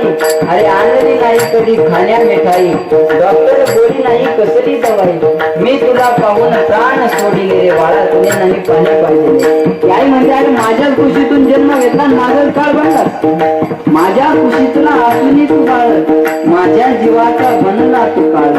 अरे तुझे जीवनभर पुरविले लाड, राहुणी अर्ध पोटी सांग सकाळ.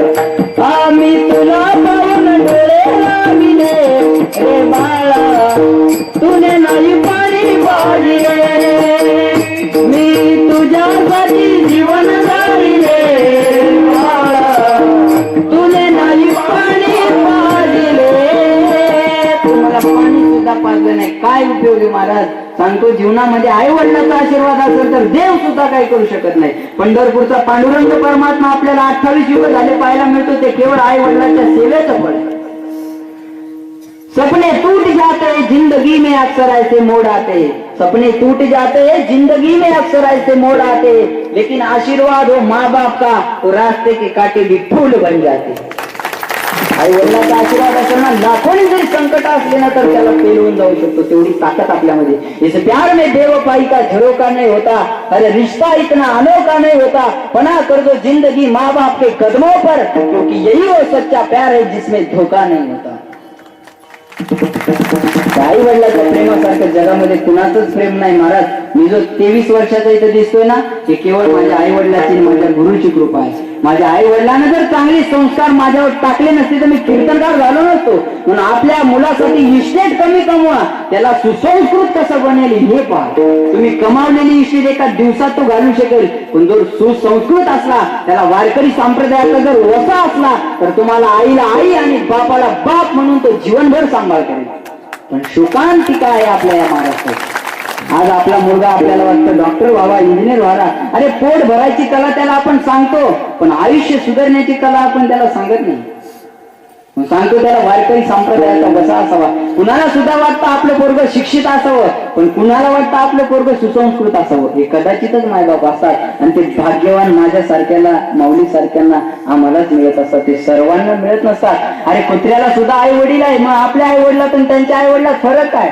आपल्या मुलाला जसं चालायचं शिकवता, तसं त्याला मंदिरात जायचं शिकवा, तसं त्याला शिकवता, तसं त्याला छत्रपती शिवाजींचं चरित्र सांगा, तसं त्याला तुकोबाई सांगा, तसं त्याला ज्ञानेश्वर महाराज सांगा, तर तुम्हाला आई आणि बापाला बाप म्हणून तो जगवेल, नाही तर घराच्या बाहेर कधी काढून देईल तुम्हाला सुद्धा पत्ता लागणार नाही. सांगतो त्या आई वडिलाचा जीवनामध्ये अर्थ आहे. मला वडिलाबद्दल बोलायचं होतं, पण परत प्रसंग आला तर वडील म्हणजे काय असं नक्की तुम्हाला सांगेल. आई मला जेवाय दे म्हणलं की 2 टायमाचं ताट वाढून देणारी आई सर्वांना दिसते.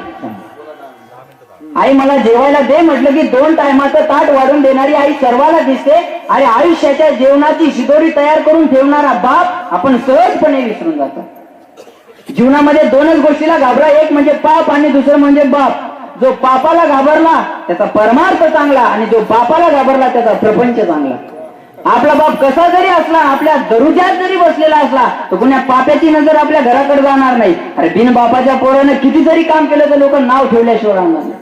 पण शोकांतिका ज्या बापाची खऱ्या अर्थाने जीवनामध्ये गरज असते, त्या बापाकडे कोणी लक्षच देत नाही. आई मला 1 रुपया दे म्हणलं की पाकिटातून 1 रुपया काढून देणारी आई सर्वांना दिसते. पण आपल्या जवळ पैसे नसताना दुसऱ्याचे 1.5 लाख व्याजाने काढून आपल्या शाळेची फी भरणारा बाप आपण सहजपणे विसरून जातो. मुलीचं जर लग्न असलं तर 3 लाख रुपये पाहुणे हुंडा मारतात, ऐपत नसताना बाप 3 लाख रुपये द्यायला तयार होतो. बाप दादाची 1 एकर जमीन विकून टाकतो, 3 लाख रुपये द्यायला तयार होतो. त्या एकुलत्या एक मुलीच्या लग्नात आपली आई सकाळी 6 वाजता नवी साडी घालून तयार असते. पण ज्यानं 3 लाख रुपयाची तडजोड केली, बँडवाल्याच्या पाया पडला, मंडपवाल्याच्या पाया पडला, सावकाराच्या पाया पडला, आणि एवढी तडजोड करून अक्षता टाकायच्या टायमाला सुद्धा त्या बापाला कपडे बदलायला वेळ मिळत नाही. फाटकाच शर्ट त्या बापाच्या अंगावर असतो, तो बाप आपण सहजपणे विसरून जातो. मुलगी जर सासरला निघाली तर गळ्यात पडून रडणारी आई सर्वांना दिसते, पण माणसात रडता येत नाही म्हणून एकटाच खांबाला धरून ढसा ढसा रडणारा बाप आपण सहजपणे विसरून जातो. आणि चैत्र वैशाखाच्या रंगरंगत्या उन्हात आपला बाप आऊ टाकतोय, चालू वखरावर आपल्या बापाचा प्राण जातो, 4 पायाचा बैल आंबरडा फोडतो आपल्या बापाचं प्रेत पाहून, पण 21 वर्षाच्या पोराच्या डोळ्यातून अश्रू सुद्धा येत नाही. आपल्याला बाप कळाला, 4 पायाच्या जनावराला बाप कळाला, पण आपल्याला बाप आणि बापाचं प्रेम कळालं नाही. दुसऱ्याच्या बांधावर गेल्या बैलाला बापाने एक आवाज दिला तर बैल मागे फिरतो, पण पोटचा 21 वर्षाचा पोरगा त्याला 10 आवाज दिले तरी मागे फिरत नाही. त्या बैलाला बाप कळाला, पण ह्या बैलाला बाप आणि बापाचं प्रेम कळालं नाही. ही शोकांतिका आहे. आता त्या बापाचं खऱ्या अर्थानं आपल्या जीवनामध्ये महत्व असतं. अरे मुलाला नोकरी लागली तर गावामध्ये पेढे वाटणारी आई सर्वांना दिसते, पण आपल्या मुलाला नोकरी लागलीच पाहिजे याकरता 7 लाख रुपयाची बॅग हातात घेऊन पुढाऱ्याच्या भिकाऱ्यासारखा लोळणारा पायावर बाप तो आपण सहजपणे विसरून जातो. महाराज छत्रपती शिवाजी महाराजांचा राज्याभिषेक झाला. हिंदवी स्वराज्य छत्रपती शिवाजी महाराज 32 मन सोन्याच्या सिंहासनावर छत्रपती शिवाजी महाराज विराजमान झाले. डोक्यामध्ये सोन्याचा मुकुट आहे. अशा प्रसंगावर सुद्धा छत्रपतीच्या डोळ्यातून अश्रूच्या धारा वाहत होत्या. त्या जिजामाता म्हणते, शिवबा तुम्ही हिंदवी स्वराज्य संस्थापक झालात. अहो 32 मन सोन्याच्या सिंहासनावर तुम्ही बसलात, डोक्यात सुद्धा सोन्याचा मुकुट आहे, तरी सुद्धा तुमच्या डोळ्यातून अश्रू का? त्यावेळी शिवाजी महाराजांचे उद्गार आहे, आई मी हिंदवी स्वराज्य संस्थापक झालो याचा मला स्वाभिमान आहे, माझ्या डोक्यात सोन्याचा मुकुट आहे याचाही मला स्वाभिमान आहे, आम्ही 32 मन सोन्याच्या सिंहासनावर बसलो याचाही मला स्वाभिमान आहे. आई पण हे सुख पाहण्यासाठी तुझ्या कपाळावरचं कुंकू माझा बाप शिवाजी जिवंत असता तर मला किती बरं वाटलं. अरे शिवाजीला वडिलाची गरज पडते तर आपल्याजवळ आहेत काय? ज्याने जगावर विक्रम मिळवला असा सचिन तेंडुलकर, त्याची टीव्हीला एकदा मुलाखत होती. त्याला विचारलं जगावर विक्रमादित्य म्हणून तुमचं नाव आहे, आज तुम्हाला काय वाटतं? तो म्हणतो, अरे जगावर विक्रमादित्य म्हणून माझं नाव आहे याचा मला स्वाभिमान आहे, पण हे सुख पाहण्यासाठी माझा बाप रमेश तेंडुलकर जिवंत असतं तर मला किती बरं वाटलं असतं. जगावर ज्याने विक्रम मिळवला त्याला सुद्धा वडिलाची गरज पडते, मग तुमच्या आमच्याजवळ आहेच काय? आपल्याला का त्या वडिलाची गरज पडू नये? राजावर जीवनामध्ये खऱ्या अर्थानं जर गरज असते ती वडिलाची, काटा मोडला ठेस लागली तर लोक चटकन आई हो म्हणतात. अरे पण हायवे रोडनं जर चालले एखादा ट्रक अचानक जर आपल्याजवळ येऊन त्यानं ब्रेक मारला तर लोक बापरे म्हणतात. छोटे छोटे संकटाला आई चालते, पण मोठमोठी जर वादळं पेलवायची असेल ना त्यासाठी बापच लागतो.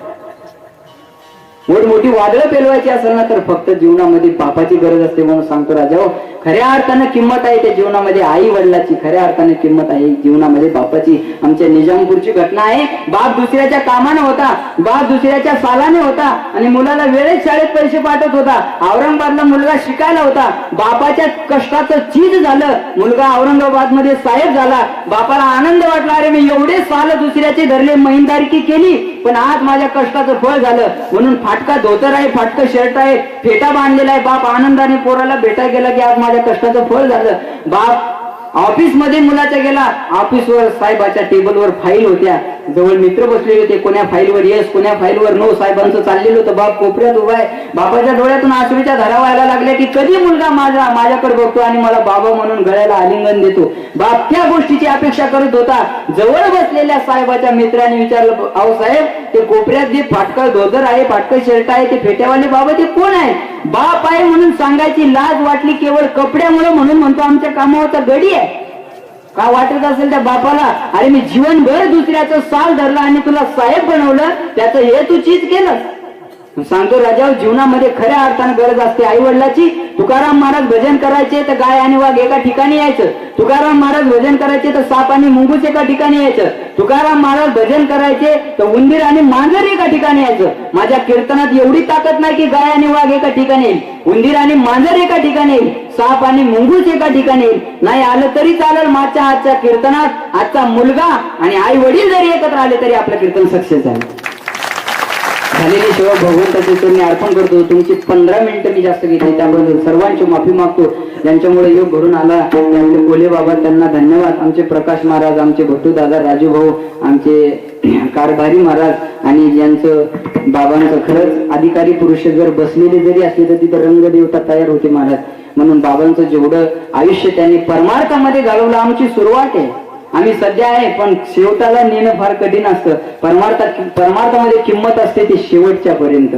संसारात किंमत होते, तुम्ही म्हातारे झाले की किंमत कमी होते, पण परमार्थाचं उलट आहे. जेवढं तुमचं वय होईल, जेवढा परमार्थाची ध्वजा तुम्ही आपल्या खांद्यावर घेऊन पुढे जाल, तेवढं तुम्ही जीवनामध्ये सक्सेस व्हाल. म्हणून बाबा, बऱ्याच दिवसाचं मी नाव ऐकतो, पण आज साक्षात समोर बसले, मी माझं परम भाग्य समजतो. एवढ्या कमी वयामध्ये मला हे सर्व महात्म्य भेटतात, हे माझं परम भाग्य आहे. झालेली सेवा भगवंताच्या चरणी अर्पण करतो. तुम्हाला त्यावेळेस तेवढे धन्यवाद थोडे आहेत. म्हणून आता त्यांच्या जीवनातून ही संधी गेली, ती परत येणार नाही. पण ज्यांचे आई वडील जिवंत आहेत ना, त्यांच्या आई वडिलाची जी संधी आहे ती मात्र जीवनामध्ये घालू नका. ज्या आई वडिलाची मी गीतं म्हटले, त्या गीताचं एक सुंदर मी कॅलेंडर काढलेलं आहे. ज्यांना कुणाला पाहिजेत असेल, बऱ्याच दिवसाची इच्छा होती सर्वांची, पण मी काही काढलेलं नव्हतं.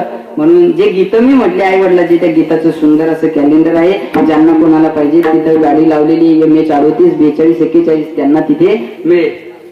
विठ्ठल जय जय विठ्ठल.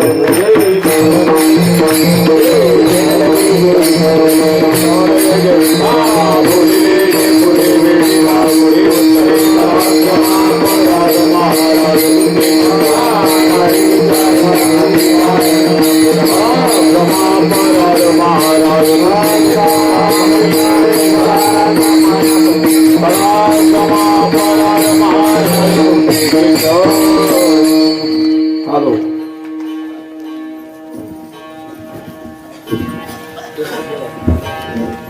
ऐकले तर सर्वांना?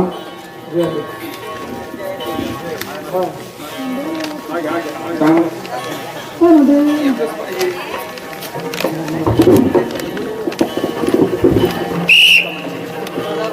जय हरी मंडळी. धन्यवाद आहे महाराज. काय बोला, माझ्याकडे शब्द नाही. कदाचित तुम्ही ज्याला फेटावरून मंडपात आला असाल, तेव्हा लोकांना असंच वाटलं असेल, इतकं बारकसारखं पोरग कसं काय गिरकून आला. आता लक्षात असेल लोकांच्या की महाराजांचं वय फार नसेल. कदाचित तुमच्या दृष्टीने तब्येतीचं क्षेत्रफळही फार कमी असेल, पण मात्र खरोखर धन्यवाद आहे महाराज तुमच्या वेदवत्तेला, तुमच्या वक्तृत्वाचं क्षेत्रफळ ऐकून पाहून. सकाळी 8 वाजता महाराज घरून निघाले परभणीच्या बीडच्या बाजूला कार्यक्रम करून. दिवसातून जवळजवळ 6-7 फोन झाले. एवढ्या मोठ्या दिवसभराच्या प्रवासात फक्त पाणी पिलं, 2 बाटल्या, नाश्ता केला नाही. पण मात्र आमचे फोन झाले होते त्यावेळेला महाराजांना थोडीशी भीती वाटते की काय कोले महाराज फोन करतो बा, नेहमी नेहमी नेहमी चालू होते.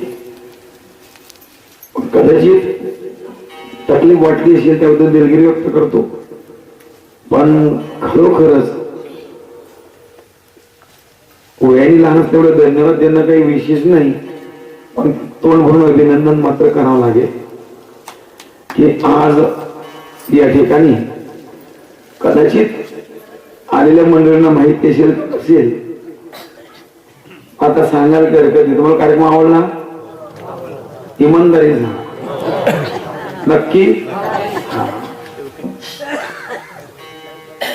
आज 2 दिवस झाले मी ज्यांची जाहिरात करत होतो की छत्रपती शिवरायांचं शिवचरित्र ज्यांनी महाराष्ट्रामध्ये पार मनामनात आणि माती मातीत रुजवलं, असे एक कीर्तनकार व्यक्तिमत्व, ज्यांना कीर्तनकार तर म्हणतातच समाज लोक, आम्ही त्यांना शिवशाहिरी म्हणतो. ज्याप्रमाणे डॉक्टरने ऑपरेशन करावं एखादे पेशंट, त्याप्रमाणे छत्रपती शिवरायाचं असं ऑपरेशन करून करून, एका शब्दाचे ऑपरेशन करून करून ज्यांनी समाजाला शिवबा पटवून द्यावे आणि समजून द्यावे, असे हरिभक्तीपरायण शिवचरित्रकार प्रदीप महाराज नलावडे यांचं नाव पण पत्रिकेत वाचलं आहे. फोटो सुद्धा पत्रिकेत छापलेलाच आहे. तुम्ही पाहिला फोटो की नाही पत्रिकेतला? साम्यता आहे महाराजांचा फोटोच की नाही? कोणीच पाहिलं नाही. आता मी खऱ्या अर्थाने सांगतोय, पण मात्र मी कोल्हे आहे म्हणून लबाड समजू नका. बरीच माणसं आडनावर जातात माझ्या सुद्धा, ज्यांचं आपण 2 दिवसापासून जाहिरात करून मुलीच्या समोर मोठे पण सांगत होतो, त्यांना ऐन वेळेला अडचण आली आणि त्यांनी प्रामाणिकपणाने दिलगिरी व्यक्त केली. असं महाराज, माझ्या सख्या भाच्याचं लग्न असल्यामुळं मी तुमच्याकडे कार्यक्रमाला येऊ शकत नाही, माफ करा. एवढ्या मोठ्या माणसांनी ज्यांनी महाराष्ट्र गाजवला आपल्या भाषेतून आणि आपल्या वैद्यतेतून, त्यांना आपण कोण माफ करणार नाही. आपण ऐन वेळेला अडचण येऊ शकते. महाराजांनी अगदी दिलगिरी व्यक्त केली आणि ऐन वेळेला मी सकाळी महाराजांना फोन केला. तसा महाराजा माझा स्वतः एका कार्यक्रमात संबंध आलाय, कारण मालेगाव तालुक्यात मी एक सप्ताह राबवतो. त्या सप्ताहांपैकी एक उमराणा गावचा सप्ताह असतो माझा. तुम्ही जर याल तर पाहून थक्क व्हाल. मला असं वाटतं या आज जमलेल्या समाजापेक्षा 10 पटीने समाज असतो. महाराजांना विचारा तुम्ही, ज्या दिवशी माझा कार्यक्रम झाला त्या दिवशी 15,000 लोक कीर्तन ऐकण्याकरता होते. आणि त्याच दिवशी महाराजांनी सुद्धा पहिल्यांदाच पाहिलं, कार्यक्रम ऐकला. मला असं वाटत होतं महाराजांमध्ये कदाचित शारीरिक बळ जरी नसलं तरी बौद्धिक बळ फार जबरदस्त आहे. महाराजांना मी फोन केला आणि अगदी झोपेतून त्यांना उठवलं. म्हणजे महाराज काय एवढा कार्यक्रम, एवढे सकाळी सकाळी फोन. म्हटलं महाराज माझी विनंती आहे तुम्हाला. महाराज मला म्हटले, महाराज तुम्ही विनंती करू नका, तुम्ही आज्ञा करा. म्हटलं अशी अडचण तयार झाली, तुम्हाला कार्यक्रमाला यावं लागेल. महाराज म्हटले, बाबा मी खूप लांब आहे. म्हटलं कुठे का असत ना, कार्यक्रमापर्यंत पोहोचते तरी पुष्कळ होईल. सकाळी लवकर निघा आणि कार्यक्रमाला या. महाराजांनी फोनवरती कार्यक्रम घेऊन आमची इज्जत राखली, त्याबद्दल तोंड भरून कौतुक. दुसरी गोष्ट, खरोखरच महाराज खूप लांबून आले घाईघाई जेवण केलं आणि कार्यक्रम केला. मला असं वाटतंय की असले कार्यक्रम जर आपल्या जीवनात नेहमी ऐकायला मिळाले तर मला असं वाटत नाही की आपण बिना बदलण्याचे राहू, आहे का नाही. कारण कीर्तन हे परिवर्तनाकरताच आहे. परंतु आपण नेहमी कीर्तन ऐकत आलो, नेहमी तेच ऐकत आलो, अशा कार्यक्रमांची आज आम्हाला गरज आहे. रात्रीचं कीर्तन झालं महाराजांचं, काय कार्यक्रम झाला नाही काय, असे वक्तीत महाराष्ट्रामध्ये आहे, पण ते आम्हाला माहिती नाही. तसं मातीमध्ये एक धन असावं पण कळू नये, त्याप्रमाणे असे हिरे आपल्या महाराष्ट्रात आहेत. अर्थात अशा कार्यक्रमांची अशा विषयाची चिंतनाची आम्हाला फार आवश्यकता आहे. मी तुम्हाला सर्वांच्या तर्फे महाराजांना विनंती करेल की महाराज, आम्ही ज्या ज्या वेळेला सेवेची अपेक्षा करू त्या वेळेला आमच्या हाकेला हात देऊन आमची अपेक्षा पूर्ती करावी, अशी मी महाराजांकडे विनंती करतो आणि अपेक्षा करतो. दुसरी गोष्ट, हो मी ते विसरलोच पाट्यात, हा ना होऊन जाते तसं नाही काय. पत्रिकेत ज्यांचं नाव होतं ते प्रदीप महाराज नलावडे, परंतु आज ज्यांनी आपल्या समोर 2 तास जबरदस्त व्याख्यान देऊन तुम्हाला मंत्रमुग्ध केलं, आईचं महत्व, वडिलांचं महत्व आणि आम्हाला समजून फार गरजेचं आहे. ज्यांनी आपल्या समोर 2 तास सेवा केली ते आमचे गुरुबंधू हरिभक्तीपरायण सोपान महाराज शास्त्री आळंदीकर. वय फारसं नाही, पण मात्र शास्त्रीची पदवी त्यांनी प्राप्त केलेली आहे. आता तुम्ही लक्षात घ्या की त्यांनी अभ्यास कसा केला असेल आणि कोणत्या वयापासून केला असेल. असं तुम्हाला सर्वांच्या साक्षीने सर्वांतर्फे अजून महाराजांना धन्यवाद देतो. दुसरी गोष्ट, उद्या सकाळी सर्व कार्यक्रम वेळेत होतील. उद्याचं भागवत कथा होईल, काका भजन होईल, दुपारचं प्रवचन होईल, उद्याचं रात्री हरिपाठ होऊन कार्यक्रम होईल. उद्याचे कीर्तनकार हरिभक्तीपरायण एकनाथ महाराज सदगीर ठाणेकर, विश्व हिंदू परिषद जिल्ह्याचे अध्यक्ष आहे विहिंपचे. संपूर्ण मुंबई परिसर, कोकण परिसर, सातारा, कराड, आज महाराज कराडला आहे. आज कृष्णा आणि कोयना या प्रीती संगमावरती जबरदस्त कार्यक्रम चाललेला आहे. कीर्तनाच्या अगोदर फोन झाला महाराजांना, 1.25 लाख लोक पारायणला बसले. किती? 1.25 लाख लोक कृष्णा आणि कोयना या संगमावरती. महाराज उद्या येतील. सर्वांनी अशाच बहुसंख्येने उपस्थित राहा आणि लाभ घ्या ही विनंती करतो. झालेली सेवा झाले, माझे झाले 2 शब्द थांबवतो. आणि तुम्हा सर्वांना सुट्टी देतो. आलेले पाहुणे आता ते रोज बोलायची सवय त्याला येईल आणि पहिले वळण या नियमाने आलेले बाहेर घेऊन पाहुणे मंडळी पुष्कळशी आलेले आहे. सर्वांनी चहा घ्या, तृप्त व्हा, तोंड गोड करून तिथून घरी सरळ जा. मात्र उद्या लवकर या, लवकर येऊन लवकर जागा घ्या. हो ऐका ऐका 2 मिनिटं उडू नका. ओ बाप खाली बस. ओ जात्या. दुसरी सूचना अशी आहे की आपल्या महाराष्ट्रामध्ये वारकरी संप्रदाय जो आहे हा खूप मोठ्या प्रसारात आणि प्रकारात वाढलेला आहे आणि बऱ्याच गोष्टीने आणि बऱ्याच दृष्टीने वारकरी संप्रदाय फार मोठे आक्रमण होत आहे. त्या वारकरी संप्रदायाची बैठक मजबूत राहावी याकरता वारकरी मंडळी एकत्र येणं फार गरजेचे असते. त्याच आधाराला त्याच नियमाला अनुसरून आपल्या मालकापूरला या ठिकाणी भातृ मंडळ मध्ये 27/2/2013 म्हणजे येत्या परवाच्या दिवशीला परवा दिवशी 27 तारखेला सकाळी 10 वाजता वारकरी म्हणजे मलकापूर तालुका स्तरीय वारकरी मेळाव्याचं आयोजन केलेलं आहे. यामध्ये बरीचशी मंडळी उपस्थित राहणार आहेत. हरिभक्तपरायण गुरु यादव महाराज आडवीरकर, हरिभक्तपरायण अंबादास महाराज पिंपरी आढाव, हरिभक्तपरायण भरत महाराज नशिराबाद, दिनकर महाराज दहीकर, रवींद्र महाराज हरणे, मुक्तेनगर आणि संपूर्ण महाराष्ट्राचे वारकरी महामंडळाचे अध्यक्ष श्री हरिभक्तपरायण प्रकाश महाराज जवंजाळ हे मंडळी आणि अजून काही मुख्य मंडळी व्हीआयपी लोक हजर राहत आहेत. तिथं आपली हजेरीची थोडीशी आवश्यकता आहे, गरज आहे. काय वाटतं सगळं तत्वज्ञान आहे, काय विचार आहे, कशाची गरज आहे, आपल्याला काय घडतंय हे सर्व आपल्याला ऐकणं गरजेचं आहे. म्हणून ज्यांना शक्य होईल त्यांनी बहुसंख्येने जा आणि याही विचाराचा लाभ घ्या ही विनंती करतो. आणि आता या ठिकाणी नक्कीच थांबतो. याच्यानंतर आलेले टाळकरी भजनी मंडळ पाहुणे मंडळी त्यांनी चहा घ्या आणि उद्या लवकर या अशी विनंती करून तुम्हाला सुट्टी देतो.